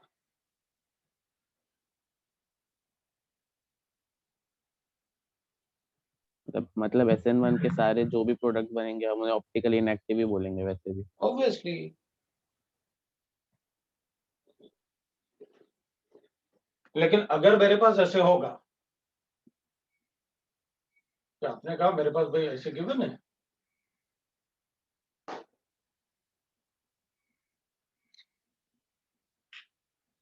और इसको मैंने ऑक्सीडाइज किया, तो फिर ऑक्सीडेशन में ये थोड़ी बॉन्ड ब्रेक होता है, ये तो OH ऑक्सीडाइज होता है, CH बॉन्ड ऑक्सीडाइज होता है।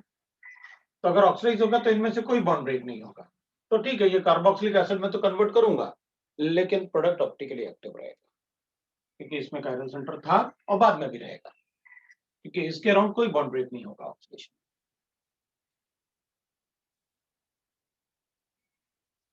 अब बोलो, सर वो जब RN3 AgNO3 जब रिएक्ट करता है किसी भी उसके साथ, तो वो 1 डिग्री ही बनाता है क्या, कि सिर्फ कार्बोकैटायन बनाएगा और हमें बाद में सिर्फ रीअरेंजमेंट? कार्बोकैटायन बनाएगा। अच्छा ठीक। और बोलो, मतलब AgNO3 अगर है तो मुझे फर्क नहीं पड़ता, फिर तो अपन ये भी बना देंगे।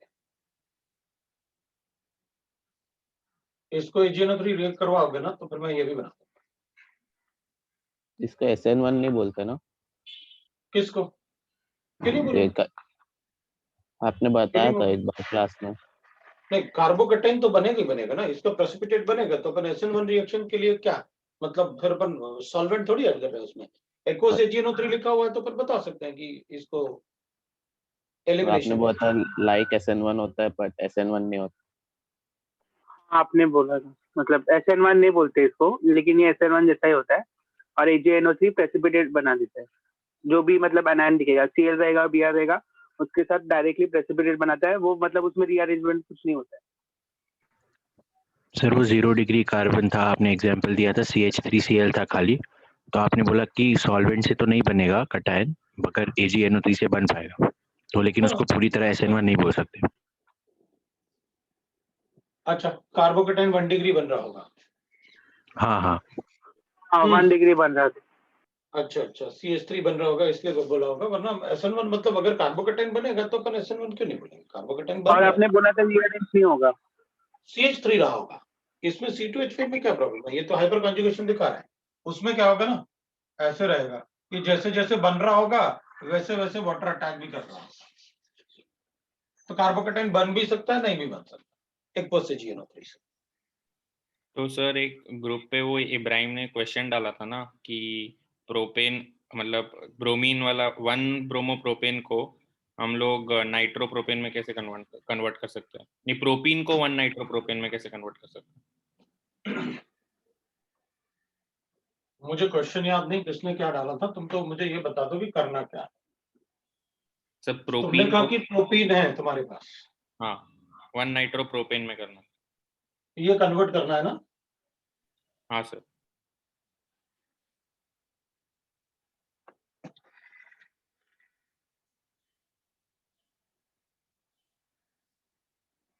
तो 1 डिग्री है, AgNO2 से कर दो रिएक्शन, और क्या। ये लो, पहले आप ये बना लो इसमें।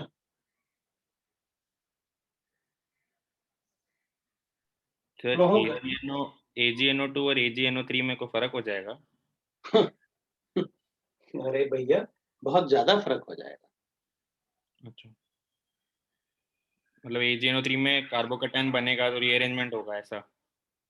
AgNO2 तो SN2 रिएक्शन ना, अच्छा और ठीक है, ठीक। AgNO3 में तो NO3 थोड़ी रिएक्ट करेगा, वो SN2 रिएक्शन थोड़ी होगा। AgNO2 तो पूरा केमिस्ट्री में नाइट्राइट का एक ही तो प्रेसिपिटेट है और वो है AgNO2, जबकि नाइट्रेट कोई प्रेसिपिटेट नहीं बनाते तो सारे ये वाटर।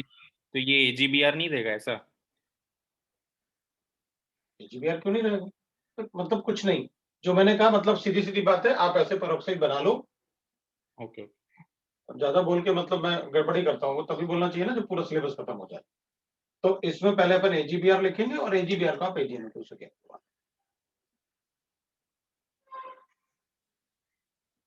ये हो जाएगा। ठीक है सर।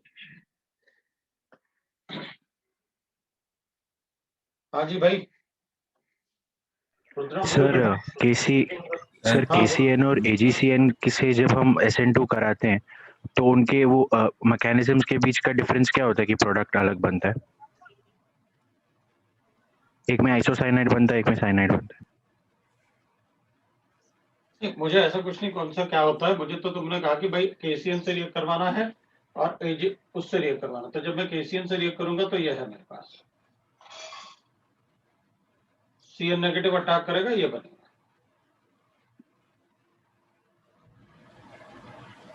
और जब आप AgNO2 AgCN से रिएक्ट करवाओगे तो this is a white PPT,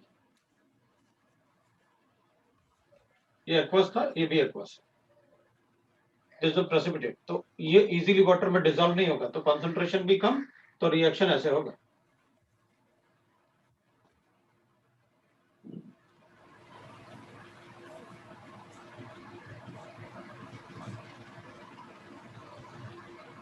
ये बनाऊंगा, वो रिएक्ट करेगा तो इस पे पॉजिटिव चार्ज आएगा, ये शिफ्ट होगा तो ये शिफ्ट होगा, रीअरेंज करके वो वैसे आइसोसाइनेट बना लेंगे।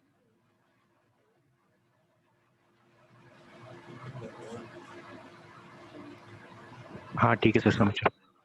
और अगर इससे रिएक्ट करोगे तो इसमें ऐसे बनाऊंगा,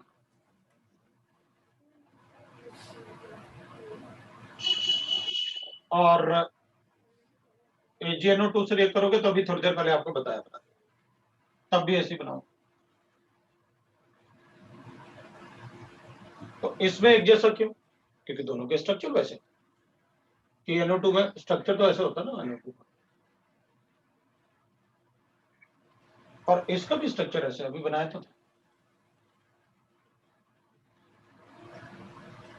तो अपन कहेंगे फिर इसमें ये भी न्यूक्लियोफाइल हो सकता है और ये भी न्यूक्लियोफाइल हो सकता है। नाइट्रोजन भी अच्छा डोनर है, इस पर 2 लोन पेयर है, तो इसमें मैं बोल सकता हूं कि 2 प्रोडक्ट बनेंगे, मतलब ये भी बना सकता हूं मैं, अगर नाइट्रोजन डोनर ग्रुप हुआ, क्योंकि इस पे भी लोन पेयर है, इस पे भी लोन पेयर है, तो मैं ऐसे बना सकता हूं। लेकिन इसमें यही प्रोडक्ट बनेगा क्योंकि ये तो वाटर सॉल्वेबल होता है, इसमें नाइट्रोजन डोनर नहीं होगा, क्योंकि इसमें तो ऑक्सीजन पर नेगेटिव चार्ज है, तो ऑक्सीजन ही अटैक करेगा एज अ न्यूक्लियोफाइल। इसमें ऑक्सीजन पर नेगेटिव चार्ज थोड़ी है, दोनों के लोन पेयर है, तो थोड़ा सा ये बनेगा, लेकिन मेजर प्रोडक्ट अपन इसी को बताएंगे। प्रोडक्ट दोनों बन सकते,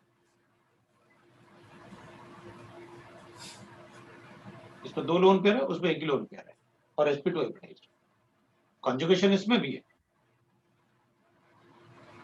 इसलिए इसमें मिक्सचर बनेगा, उसमें मिक्सचर नहीं बनेगा, उसमें एक ही प्रोडक्ट बनेगा।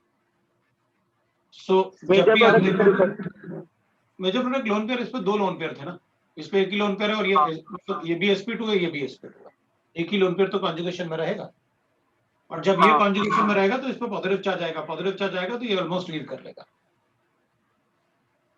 इसलिए जब भी आप क्वेश्चन देखोगे ना, चाहे कहीं भी क्वेश्चन के बनो, जब इससे रिएक्ट करेंगे तो वो दोनों दिखाएंगे, जब इससे रिएक्ट करोगे तो एक ही प्रोडक्ट दिखाएंगे। इसमें रिएक्ट करोगे अगर KCN है तो यही प्रोडक्ट दिखाएंगे, और AgCN है तो ये प्रोडक्ट दिखाएंगे। वो इसलिए क्योंकि ये प्रेसिपिटेट, मतलब ये कोवेलेंट बॉन्ड है, ये भी कोवेलेंट बॉन्ड। ग्रुप पे क्वेश्चन भेजा है। पे ये तुम लोग इतना धीरे क्यों बोलते हो यार? सर ग्रुप पे भेजा है ORM3 के। अब ग्रुप पे भी मतलब ऐसे ही बता देते, अब मुझे फोन उठाने जाना पड़ेगा, फोन में फोन आने लगते हैं।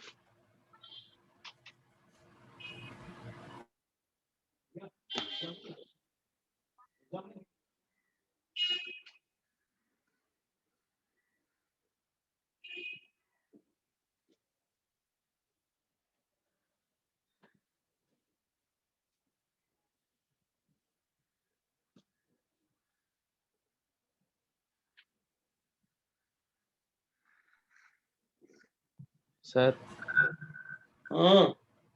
तो एक क्वेश्चन था ऐसे शीट में जो मैंने पूछा कि which one of the following compound will give DNL from SN1 as major product। तो 4 ऑप्शन थे और एक ही में कायरल सेंटर बन रहा। तुम तो क्वेश्चन बताओ।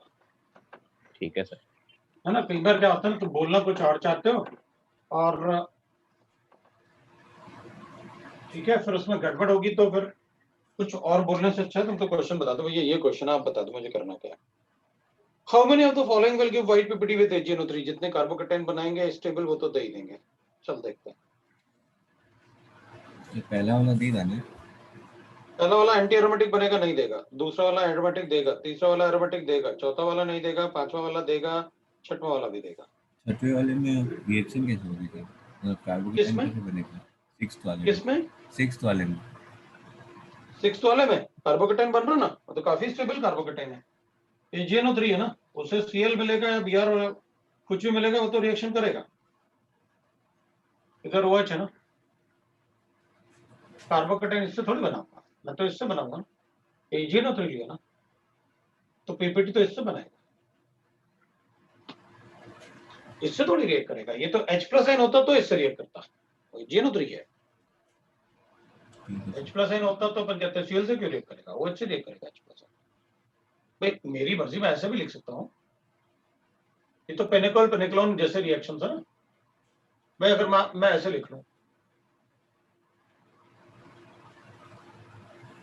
और मैं इसको HNO2 से रिएक्ट करूं तो मैं क्या करूंगा, इससे थोड़ी रिएक्ट करूंगा, मैं तो डाइजोनियम बनाऊंगा।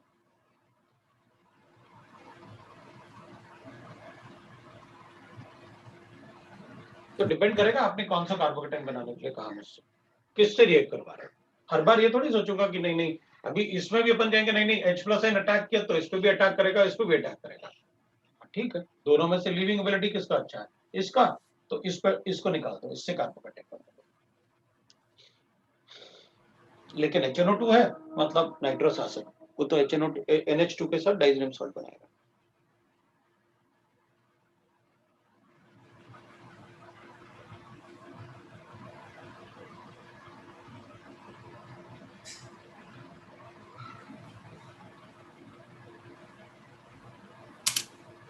बताओ भाई, आगे देखते हैं। बताओ क्या, अरे क्वेश्चन आज ही भेजे ना तुम लोगों ने। क्वेश्चन नंबर 4 ना, ठीक है। अगर इसको हटाता हूं,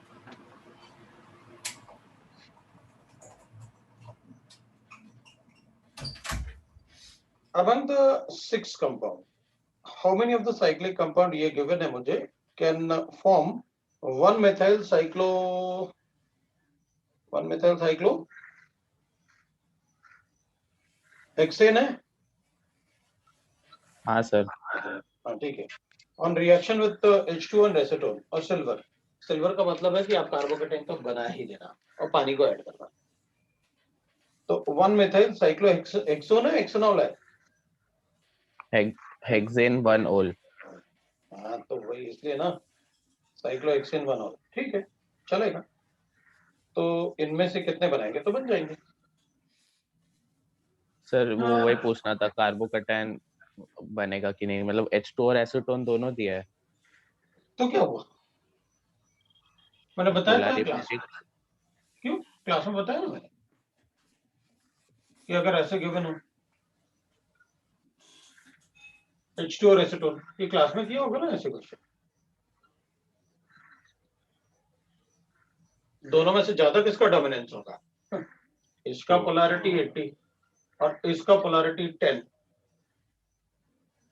ये तो कहीं दूर दूर तक नहीं है इसके कंपैरिजन में। मतलब पानी के रिएक्शन करना है ठीक है ना, मतलब पानी का ही रिएक्शन करना है। अब बोलो, एक मिनट रुकना है, मैं इसको ना डिस्प्ले कर लूंगा, पर 30 सेकंड में बंद हो जा रहा है।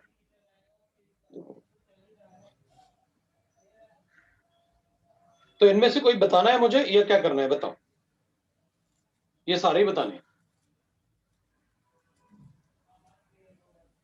रुद्र जल्दी बोलो, क्वेश्चन नंबर 4 में कोई क्या सारे मतलब? बताना, नहीं इनमें हो से गया, हो गया ना, ठीक वो है फोटो में होगा।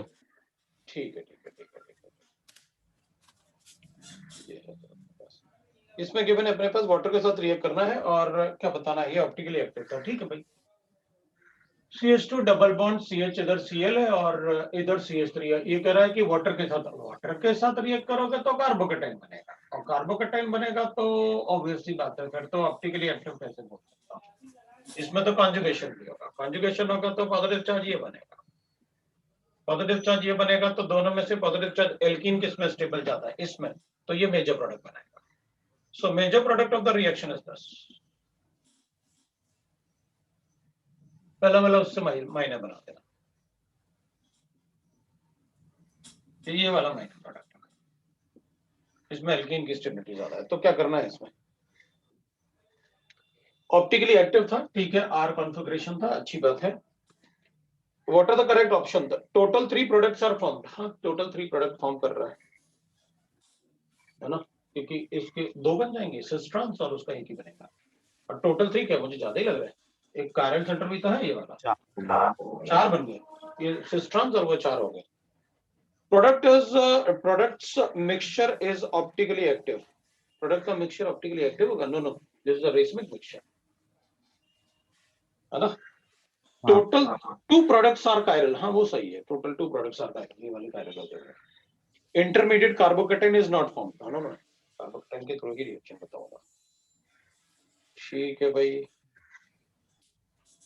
अब इसमें अपन को गिवन था, अभी बताया तो है तुमको 12th वाला ना, 12th वाले में आपने कहा भाई मेरे पास ये गिवन है, इसमें पीएच है, इधर क्या गिवन है अपन को, CH3 गिवन है, और इधर CH2 गिवन है, और इधर ये ईथर गिवन है, ठीक है। अब आप चाहते हो वाटर के साथ रिएक्ट करूं, और वो भी वाटर 18 और एसिडिक मीडियम। एसिडिक मीडियम का मतलब है कि वैसे भी बनने का था, इसमें पोलर इफेक्ट्स के हिसाब से रिएक्शन करेंगे तो इस पे पोलर इफेक्ट ज्यादा है। जब अपन H+ आयन अटैक करेंगे तो इसका स्ट्रेंथ ज्यादा होगा इससे, तो इस पे अटैक करते हैं ऑक्सीजन 18 और इसको ऐसे बनाते हैं। देख लेते हैं भाई किसमें प्रोडक्ट ऑक्सीजन 18 है with inversion and optically active ना, बिल्कुल ये ऑप्टिकली एक्टिव है क्या, 1 2 3 4 सही है। इन्वर्जन क्योंकि SN2 रिएक्शन है, अपन ने कहा था भाई इपॉक्साइड में तो SN2 ही होगा, चाहे एसिडिक कैटलाइज लिखो या बेस कैटलाइज लिखो। एसिड कैटलाइज लिखोगे तो polar effect dominates, base catalyse होता तो स्टेरिक इफेक्ट डोमिनेट, प्रोडक्ट तो सी हो जाएगा अपने पास। सर क्या बोला आपने अभी इपॉक्साइड में? इपॉक्साइड में यहाँ पर ये H+ आयन अटैक करेगा, पॉजिटिव चार्ज बनेगा, इधर डेल्टा पॉजिटिव है, इधर भी डेल्टा पॉजिटिव है, डेल्टा पॉजिटिव चार्ज डैश ज्यादा होगा because of the steric effect, because of the right ना पोलर इफेक्ट्स, ये ज्यादा होगा तो H2O वहीं अटैक करेगा। सर नहीं, आपने बोला ना इपॉक्साइड में हमेशा SN2 होता है। स्टेटमेंट बोली थी, स्टेटमेंट बोल दी, क्या बोला है प्रथमेश, क्या बोला था मैंने? आपने बोला था इपॉक्साइड में SN2 रिएक्शन ही होगा, तो मैंने बोला इपॉक्साइड में SN2 रिएक्शन, हाँ तो SN2 रिएक्शन ही होगा, ठीक है, फिर ये बोला होगा इपॉक्साइड में SN2 रिएक्शन ही होगा, चाहे एसिड कैटलाइज्ड हो या बेस कैटलाइज्ड हो। सर एसिड कैटलाइज में तो SN1 करते हैं ना, इपॉक्साइड में नहीं करेंगे ना, लेकिन वही तो बोला भाई, इपॉक्साइड जब पढ़ाया होगा तब भी तो बताई होंगी यार, सारी चीजें लिखवाई तो होंगी, सारी चीजें। हाँ सर आपने बताया था सर, सारी चीजें लिखवाई तो है उसको, देखो ना बेटा इसको।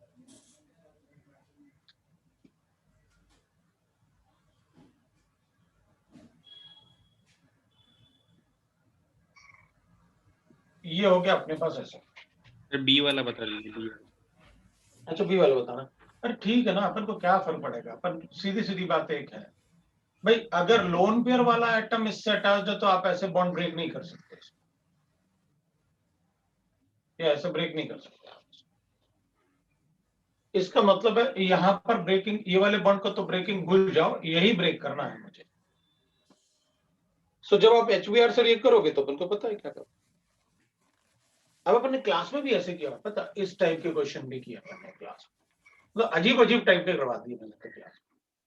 वो अच्छा बताओ इसमें कौन सा बॉन्ड ब्रेक होगा, क्या बनाओगे HBr के, सिर्फ ये वाला बॉन्ड ब्रेक होगा, ना तो ये ब्रेक हो सकता है, ना ही ये ब्रेक हो सकता है, ना ही ये ब्रेक हो सकता है।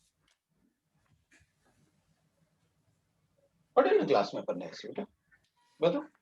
सर लास्ट टाइम आपने एसिडिक मीडियम में SN1 बताया था इपॉक्साइड में। सर आपने SN2 बताया था। पॉसिबल ही नहीं है, ध्यान से पढ़, सोते सोते मत पढ़, ऐसे नहीं होता। सर उसमें कार्बो एसिड कैटलाइज में जब हम लोग करते हैं तो उसमें कार्बोकेटाइन बनता है ना, वो 3 मेंबर्ड वाला OH + CH2 3 membered ring, SN2 कैसे हो सकता है वहां पे?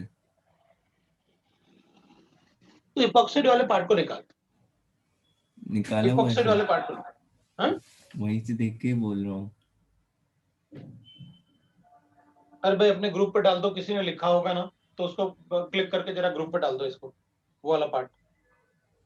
प्रथमेश 1 मिनट सर, जो गाड़ी है क्या?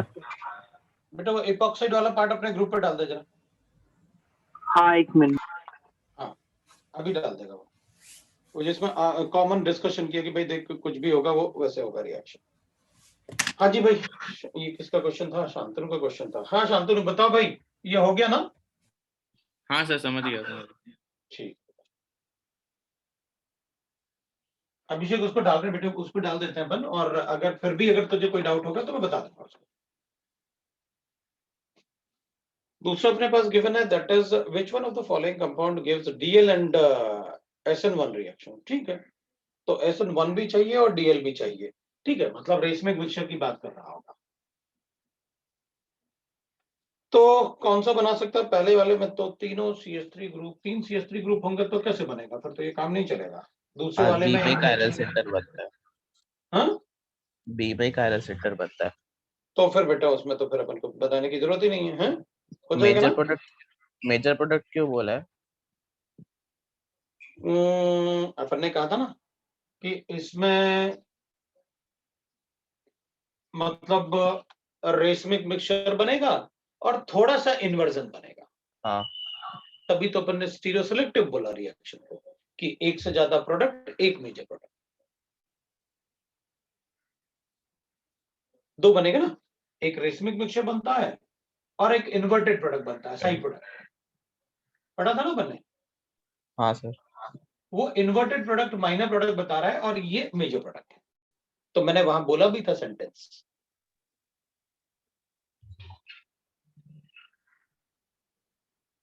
ठीक है सर। ठीक है, ठीक है। दूसरा देखते हैं।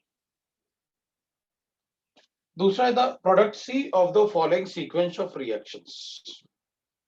ठीक है भाई, तो अपन को ये मिल गया, इसको रिएक्ट करूंगा, मुझे मेरे पास ये है। ठीक है, इसको AlCl3 और वाटर के साथ रिएक्ट किया। पहले AlCl3 मतलब ऐसे,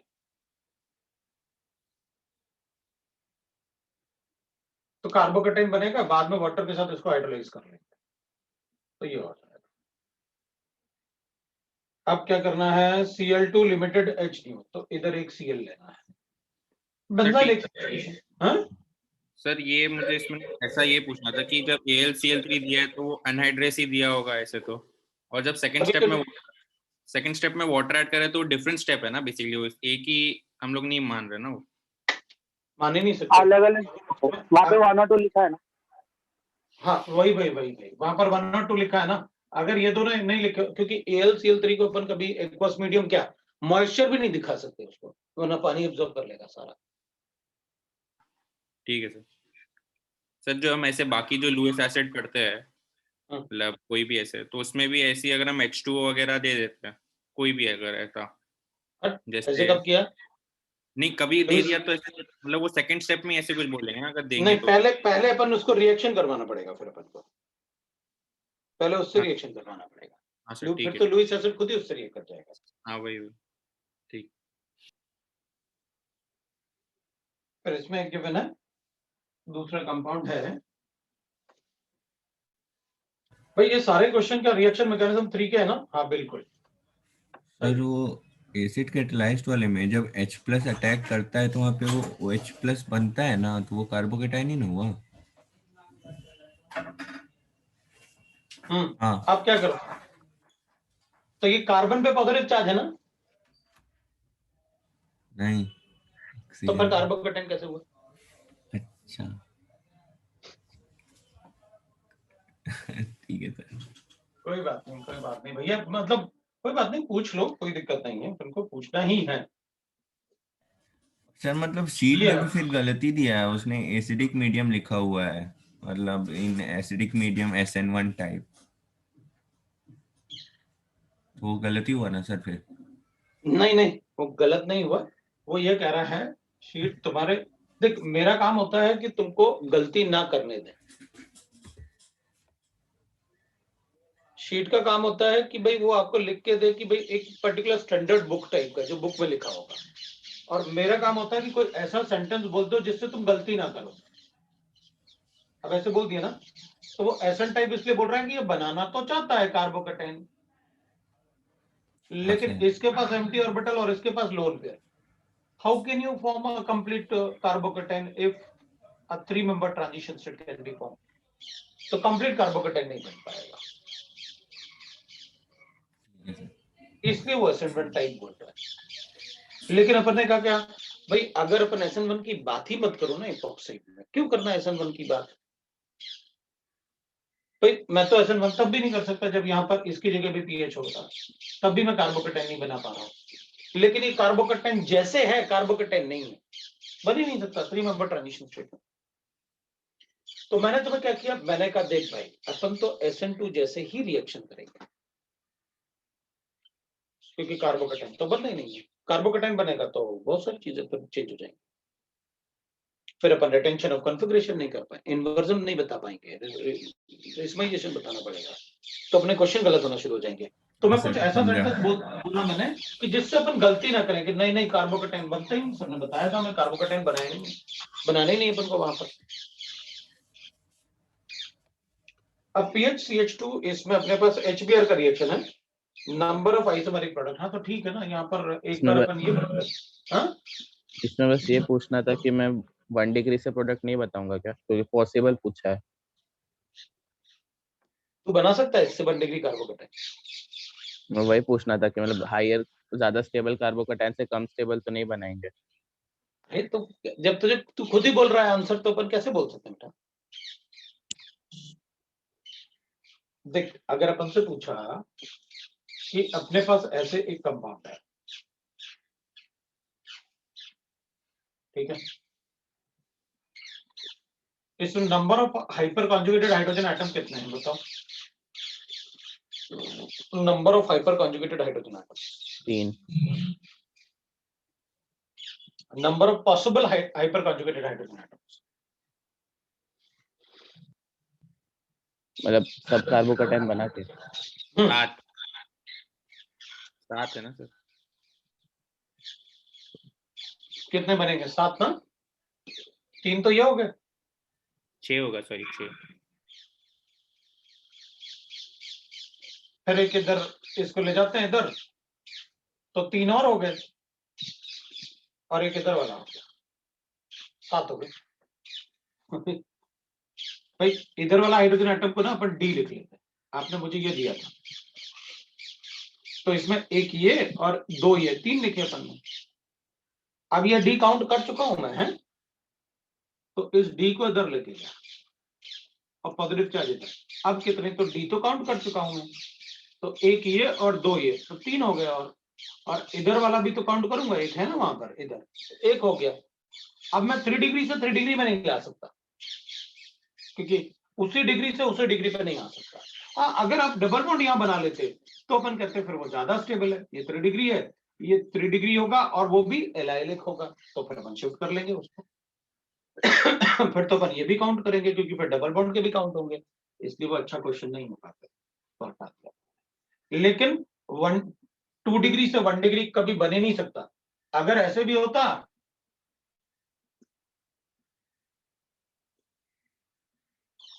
इसमें मैं शिफ्टिंग ही नहीं करता कुछ, तो अपन कहेंगे यहां शिफ्ट करके यहां बेंजाइलिक बन जाएगा। हाँ तो पहली बार करके तो दिखाओ कि वहां शिफ्ट हो जाए।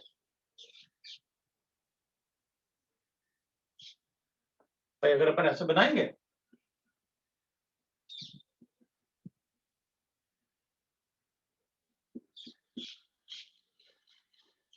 तो 2 डिग्री से 2 डिग्री क्यों बनाऊंगा मैं?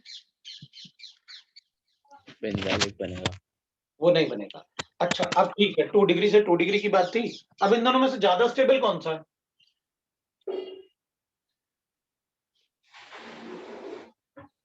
फर्स्ट वाला उसमें ज्यादा हाइपर कॉन्जुगेटेड है।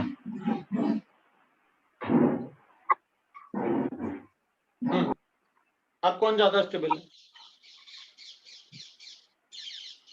फर्स्ट वाला ही, क्योंकि माइनस आई दूर है थोड़ा। बिल्कुल, क्योंकि इसका माइनस से इफेक्ट होगा। हाँ समझे ना? हाँ सर। अब इसके बाद तो वो सब है इपॉक्साइड वाला, और कुछ है तो बताओ, और कोई डाउट? सर एक ऐसा पूछना था कि रिंग मतलब एक्सपेंशन और कॉन्ट्रैक्शन के समय हम लोग पॉजिटिव चार्ज का स्टेबिलिटी भी देखते हैं ना, मतलब रिंग का स्टेबिलिटी तो देखते ही है, लेकिन पॉजिटिव चार्ज का भी स्टेबिलिटी देखते हैं ना, मतलब वो होगा कि नहीं होगा? जनरली जब 6 मेंबर्ड बन रहा है ना, तो अपन पॉजिटिव चार्ज के स्टेबिलिटी को बहुत ज्यादा ध्यान नहीं देते, अनलेस वो पॉजिटिव चार्ज अनस्टेबल बन रहा, अगर 2 डिग्री से 2 डिग्री बन रहा है तो कोई प्रॉब्लम नहीं है अपन को, 1 डिग्री से 2 डिग्री बन रहा है तब तो कोई प्रॉब्लम नहीं। लेकिन अगर 2 डिग्री से 2 डिग्री बनेगा और रिंग 6 मेंबर्ड बन रहा है, 2 डिग्री से 2 डिग्री बन रहा है लेकिन रिंग 6 मेंबर्ड बन रहा है, तो फिर अपन एक्सपेंशन करेंगे। लेकिन अगर ऐसे हो कि भाई यहां भी अपने पास एक विट्राइन ग्रुप अटैच्ड है और यहां भी विट्राइन ग्रुप अटैच्ड है, तो फिर अपन एक्सपेंशन नहीं करेंगे। अगर 6 मेंबर रिंग बन रहा होगा तभी भी नहीं करेंगी, अगर विट्राइन तब ग्रुप अटैच है। भी नहीं करेंगे। हाँ ठीक है। मतलब 6 मेंबर रिंग बन रहा है अगर, क्योंकि इसमें तो फिर विट्राइन ग्रुप है ना, तो वो तो बहुत अनस्टेबल हो जाएगा, फिर नहीं बनाऊंगा मैं बहुत अच्छा। ठीक है, और बता भाई। सर एक्सरसाइज 3 नहीं हो पाया था सर इसका अभी के लिए। अच्छा, अब एक और बात है भाई कि देखो, लास्ट ईयर तुम लोगों ने कुछ तो पढ़ा ही होगा ना, ऐसा तो है नहीं बिल्कुल नहीं पढ़ा। हाँ सर। हाँ सर। तो अपन ना हाँ डीपी रिवीजन डीपीपी, क्या सर? रिवीजन डीपीपी आए ना जो कोटा से 12th वालों के लिए, हाँ सर। तो वो करो ना तुम लोग। और उसमें वो 60-70 वो क्वेश्चन होते ना, 75 क्वेश्चन वो वाले ना। हाँ, तो उसमें फिर वो 3-4 चैप्टर मिक्स होते हैं, फिर उसको रिवाइज भी करना पड़ेगा वापस अलग से। हाँ, नहीं, मतलब मैं तो- अभी कार्बोनाइल और एरोमेटिक सब रिवाइज करना पड़ेगा। मैं तो ये कह रहा हूँ कि बगैर रिवीजन के करो, कितने कर सकते हो, टेस्ट के जैसे कर लो ना। बगैर रिवीजन के मेरे लिए 5 भी सही आया ना तुम्हारे तो बहुत है, मुझे उतने तो नहीं आएंगे यार, 50 के आसपास तो सही आ ही जाएंगे, ऐसे थोड़ी है। बताओ। हाँ सर आप भेज देंगे प्लीज ग्रुप पे। वो डीपीपी नहीं है तुम्हारे पास, भेज करते हैं ना यार, क्या प्रॉब्लम है बताओ। सर लास्ट ईयर वाली है हमारे पास, ये साल की नहीं है। सेम ही होता है सब। मेरे पास लास्ट ईयर वाले सेम हैं। ही होती है, ऑलमोस्ट सेम ही होती है, वो कुछ क्वेश्चन ही चेंज होंगे, बात ज्यादा चेंज नहीं होता। 2-3 चेंज हुए होंगे आगे पीछे। हाँ, तो एक काम करेंगे ना, जब जिस दिन पी फेज का डिस्कशन होगा ना, अब उनका डीपीपी में एक डिस्कस कर चुका हूँ, जब डिस्कस कर लिया तो फिर मुझे, क्योंकि कल ही किया और मैंने संडे को मॉर्निंग में, ठीक है ना। तो प्लान भी सेम होता है हाँ लास्ट ईयर जैसा। डीपीपी रिवीजन का प्लान रहता है ना, वो भी सेम रहता है क्या, मतलब? हाँ हाँ, वो सेम DPP रहता है, सर सेम फिर रहता है, सेम। बहुत ज्यादा हो जाएगा अपना, इधर ऐसे भी चल रहा है और फिजिक्स, अरे मतलब केमिस्ट्री का सर आप चॉइस दे दीजिए, जो कर सकता है वो कर लेगा और जो नहीं कर पाएगा उसको वो नहीं करेगा। ये बात तो सही है यार, चॉइस दे देते हैं और क्या, जिसको जो कर सकता है वो कर लेगा, जो नहीं कर पाएगा वो नहीं करेगा। बताओ। हाँ सर ऐसे करते हैं। हाँ सर। ठीक है, क्योंकि फिर सिलेबस मतलब कब तक चल रहा है, एक बार रिवाइज तो हो जाएगा, क्योंकि जब वो डिस्कस करेंगे ना, तो कम से कम उसी टाइम अपना डीपीपी के चैप्टर्स रिवाइज हो जाएंगे थोड़े थोड़े, क्योंकि उसमें क्वेश्चंस तो होते ही है कंसेप्ट से, सारे ही कंसेप्ट से। तो डिस्कशन के टाइम अगर 2 घंटे बैठ के मुझे काफी कुछ सीखने मिल जाए, वही बड़ी बात है अपने लिए तो, हाँ सर। इसलिए बोल रहा हूँ।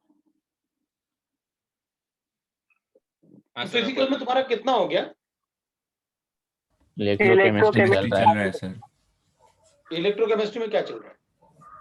इलेक्ट्रोलाइसिस पढ़ाएंगे अभी। शुरू करना है मतलब। अच्छा ठीक है, और इसमें कौन कौन से चैप्टर, केमिकल काइनेटिक्स हो गया? नहीं सर, कोऑर्डिनेशन हो गया नहीं है। सर। कोऑर्डिनेशन हो गया? डिस्कशन करना है उसका भी, एक्सरसाइज 2 का पार्ट 1-2 हो गया है। अच्छा अभी सर पूरा बचा है, मतलब solid state solution, thermodynamics, chemical kinetics. 12th का फिजिक्स का फिजिकल पूरा ही बचा ऑलमोस्ट। 12th का हाँ, और फिजिकल इनऑर्गेनिक भी अच्छा हुआ। आयोनिक का भी हमने एलिमेंट्री पढ़ा है अब तक, मतलब खाली मेंस लेवल का। हाँ सर, ऑर्गेनिक के 2 डीपीपी रहते हैं ना उसमें, मतलब रिवीजन टाइम में लास्ट ईयर जैसा 2 डीपीपी रहते हैं ऑर्गेनिक के। एक में ORM 1 2 3 4 रहता है और रिडक्शन हाइड्रोलिसिस रहता है, और दूसरे में एरोमेटिक और कार्बोनाइल रहता है। तो उन दोनों में बैठ जाएंगे हम लोग, तो वो बता दीजिए आप, कभी डिस्कशन होगा। ठीक है, मैं तो डीपीपी देख के और बैठना है डीपीपी बैठ भेजूंगा। जिसने जो करके जिसमें बैठना है बैठ जाएगा सर, और क्या। हाँ, मतलब वही करेंगे ना कि भाई वॉलंटरी कर देते हैं ना अपन, उसको कंपलसरी नहीं करते। और सर वो तो जगह नहीं रहती ना क्लास में। नहीं उसमें मतलब मैं कुछ वो करने वाला हूँ, सेग्रीगेट करने वाला हूँ 2 पार्ट में। अगर 2 पार्ट में सेग्रीगेट हो जाएगा तो, क्योंकि वो मतलब मेंस और एडवांस ना ऐसे 2 अलग-अलग बैचेस के लिए ना, तो उसमें वैसे कर लेंगे फिर। चलो देखते हैं, ठीक है। तो ये आपका अच्छा दूसरा क्लास ये है कि भाई अब तुम लोगों को शायद पता ही होगा कि इनके केटीडब्ल्यू सर की तबीयत खराब है एक्चुअली। वो मुंबई आए, उनको सर्दी-वर्दी हो गई, क्या हो गया? तो एग्जैक्टली पता नहीं चल रहा है। वो गए हैं कोविड वगैरह टेस्ट करवाएंगे। तो अब उनको अगर कोविड हो गया तो दिक्कत हो जाएगी। उनको लग रहा है कि सर सिम्टम्स तो वही हैं। तो इसलिए मैंने पूछा कितना फिजिकल क्या चल रहा है तुम्हारा? तो अगर उनको कोविड वगैरह कुछ हो गया तो फिर अपना 15 दिन क्लास नहीं होगी फिर फिजिकल की, क्योंकि 15 दिन तो रहेंगे वो कम से कम क्वारंटाइन में। आपके पास तो टाइम नहीं है। नहीं, फिर अपन वही मैं सोच रहा हूँ कि उसको कैसे फिर मैनेज करेंगे। तो फिर अपन मतलब कुछ ऐसे कर सकते हो क्या तुम लोग कि class upon number of classes ना बढ़ाएं। जैसे आपका 1.5 आवर का क्लास होता है, तो केमिस्ट्री के 4 क्लास होते हैं ना अपना वीक में। हाँ सर। हाँ तो 4 क्लास को मैं 2 क्लास में कन्वर्ट कर लूं 3-3 घंटे, तो चलेगा क्या? सर, मतलब फिर फिजिकल भी आप ही कराएंगे वैसे? हाँ, फिर फिजिकल मैं ही कराऊंगा। मतलब एक क्लास अपन 3 से 3.5 घंटे की फिजिकल ले ली और एक क्लास 3-3.5 घंटे की आपने ऑर्गेनिक ले ली। एक ही दिन हाँ, नहीं ना एक-एक हाँ सर, सर, अलग कुछ अलग भी दिन। आप कुछ भी चलेगा सर, आप कर अलग लीजिए वैसे। अलग हेलो, आवाज नहीं आ रही सर आपकी। 7 to 10 मॉर्निंग। सर आवाज नहीं आ रही हाँ मुझे आपकी। अबे ऐसे कैसे नहीं आ रही? तेरी आवाज मुझे आ रही हाँ है, सर, तेरी आवाज आवाज आ रही है सर। अभी आई सर। बड़ी क्लास की बात की तो कर आवाज नहीं आ रही है मुझे। नहीं सर, पहले फ्रीज हो गया था। आप बोलो क्या बोले, मैं सुना ही नहीं। अच्छा, नहीं मैं ये कह रहा था कि अपन 7 to 10, हाँ सर। ठीक है? कब सर? अपन 7 to एक 10 कब? मॉर्निंग, इवनिंग में पॉसिबल ही नहीं है। हाँ, वो नहीं कह रहा हूँ सर, संडे। नहीं नहीं, 2 दिन कोई भी तुम लोग बता दो मुझे कि इस दिन कर दो, तो मैं उसी दिन करवा दूंगा। किसी भी सर दिन सर चलेगा दो सर। दो घंटे का हटा 3 के दिन आप में करने ब्रेक कर वाले हैं। सकते हैं ना? तो नहीं, 3 सब एक घंटा साथ थोड़ा बोलोगे तो ज्यादा मुझे हो समझ जाएगा। में नहीं आएगा। सब एक साथ नहीं, एक ही कोई बोलो, एक एक करके। सर आप बोल रहे कि 4 क्लास के बजाय 2 क्लास करेंगे, तो वो नॉर्मल टाइम टेबल में से ही होने वाला है ना। तो आप संडे मतलब वो तो क्या बोल रहे हो? तो नॉर्मल टाइम टेबल में से ही हम लोग हटा के 3 घंटे की क्लास रखने वाले हैं, बस और कुछ नहीं। हाँ हाँ, ऐसे वो ही ना मैं कह रहा सर। हाँ चलेगा हूँ। सर, हाँ, ये तो पहले भी बोला था हम सर लोगों ने। नहीं होगा क्या ना, वरना कि अगर मैं ज्यादा क्लासेस लूंगा तो फिर तुम्हारे पास टाइम नहीं होगा होमवर्क करने का, हाँ सर, वो दिक्कत होती है। सर क्योंकि मैं 2-2 तुम्हें घंटे कहीं का क्लास और भी रखेंगे। इन्वॉल्व करने वाला हूं। क्योंकि मैं फिर कहीं कैसे ना, जैसे उनका रिवीजन अभी मैंने केमिकल और आयनिक का रिवीजन करवा दिया उनका, जैसे वो सेग्रीगेट करने वाला हूं बैच, तो फिर उनका केमिकल और आयनिक का रिवीजन हो गया 4.5 घंटे का। वो आयनिक में सिर्फ केएसपी सॉल्वेंटी प्रोडक्ट हुआ है, बाकी मैंने उनको अभी नहीं करवाया आयनिक का, क्योंकि केमिकल हो गया पूरा हमारा। तो मैं चाहता हूं कि जब अगर थर्मोडायनेमिक्स का कोई रिवीजन कर रहे हो आप, तो हमको उस क्लास में बैठा दो ना। लास्ट ईयर कुछ तो पढ़ा ही है ना, फिजिक्स में भी पढ़ा था और केमिस्ट्री में भी पढ़ा। सर वो रिवाइज हो जाएगा। हाँ, वो रिवीजन बहुत अच्छा हो जाएगा, क्योंकि उसमें सीधी सीधी बात होती है। उसमें ये बात थोड़ी होती है कि भाई नहीं ऐसे कर लेंगे, क्योंकि उसमें तो सीधा क्वेश्चन कैसे सॉल्व करोगे वो बताते हैं, और फिर अच्छे क्वेश्चन डिस्कस कर लेते हैं क्लास में। कंसेप्ट, काफी अच्छे कंसेप्ट डिस्कस कर लेते हैं। बोलो। सर जो हमारी 3 घंटे वाली क्लास की बात हो रही है, उसके अलावा थोड़ा की बात कर रहा हूं मैं तो। हाँ हाँ वही, मतलब और 3 वो घंटा से वॉलंटरी थोड़ा होगा, वो वॉलंटरी होगा, कोई जरूरी नहीं कि आपको आना है उस क्लास में, वो नहीं वॉलंटरी नहीं, होगा। हमारी लेक्चर सर। तुम्हारे 3 घंटे के करूंगा, फिर मैं 7 to 10 कर दूंगा। सर 3 थोड़ा ज्यादा हो जाएगा। सर 2 घंटे को 3 दिन में ब्रेक कर सकते हैं। 2 घंटे को 3 दिन में ब्रेक कर दें, ये भी हाँ सही वो है। नहीं सर, फिर वो कोई मतलब नहीं होगा, फिर उससे 3 अच्छा घंटे का 1.5 टेस्ट तो घंटे। देते ही पता, है। मैं अब तुम्हें अगर एक बात इतना बताऊं, एक बात हमारा बताता हूं, एक बात कंसंट्रेशन नहीं कि 3 रुको घंटा रुको, सर। मेरी एक बात सुन लो पहले तुम लोग। पता क्या होता है, ये 1.5 घंटे की क्लास मुझे क्लास नहीं लगती। वो 1.5 घंटे में तो वार्म अप होते हैं कि क्लास लेने के लायक अब बने। वो सुबह से उठे, अपने ब्रश वश करके लगा कि चलो भाई क्लास लेंगे 1.5 घंटे। मैं पता वो बच्चे भी बोलते हैं मुझसे कि सर छोटी क्लास क्यों नहीं लगाते हैं, 4.5 घंटे 5 घंटे की क्लास क्यों लगाते हैं? पता 4.5 घंटे में मैं काफी चीजों को कोरिलेट कर पाता हूँ आपस में, तो सब्जेक्ट छोटा होता है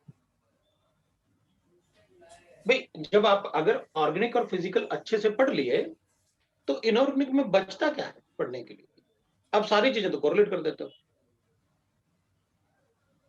तो इसलिए मैं बड़ी क्लास प्रेफर करता हूँ, वरना उनके भी मैं 2-2 घंटे की वो लगा देता हूँ। सर इतना बड़ा क्लास क्यों लगाते हो आप क्लास, उसके बाद तो सिलेबस खत्म हो गया सर।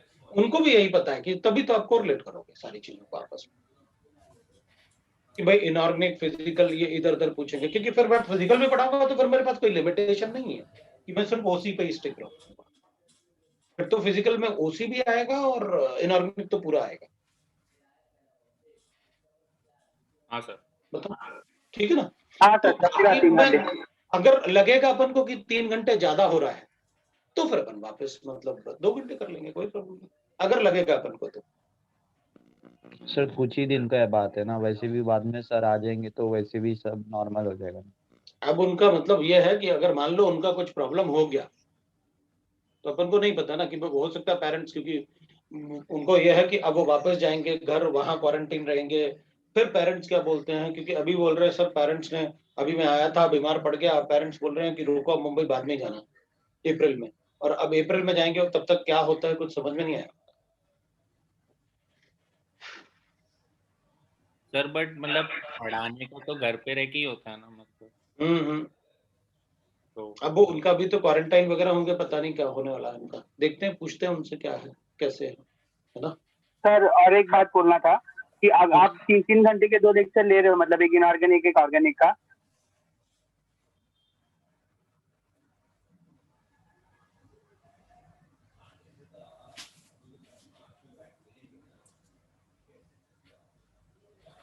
सर जो भी होगा टाइम टेबल में उसको वो करवा दीजिएगा, मतलब या आप ग्रुप पे मैसेज डाल दिएगा नेक्स्ट क्लास अभी कैसे होगी, 7 to 10 होगी या नॉर्मल होगी। तो ग्रुप टाइम टेबल अभी एक ही दिन का है, मंडे का, सिर्फ पूरे वीक का नहीं आया, तो उसमें टाइम टेबल में लगवा दीजिएगा सर जो भी होगा।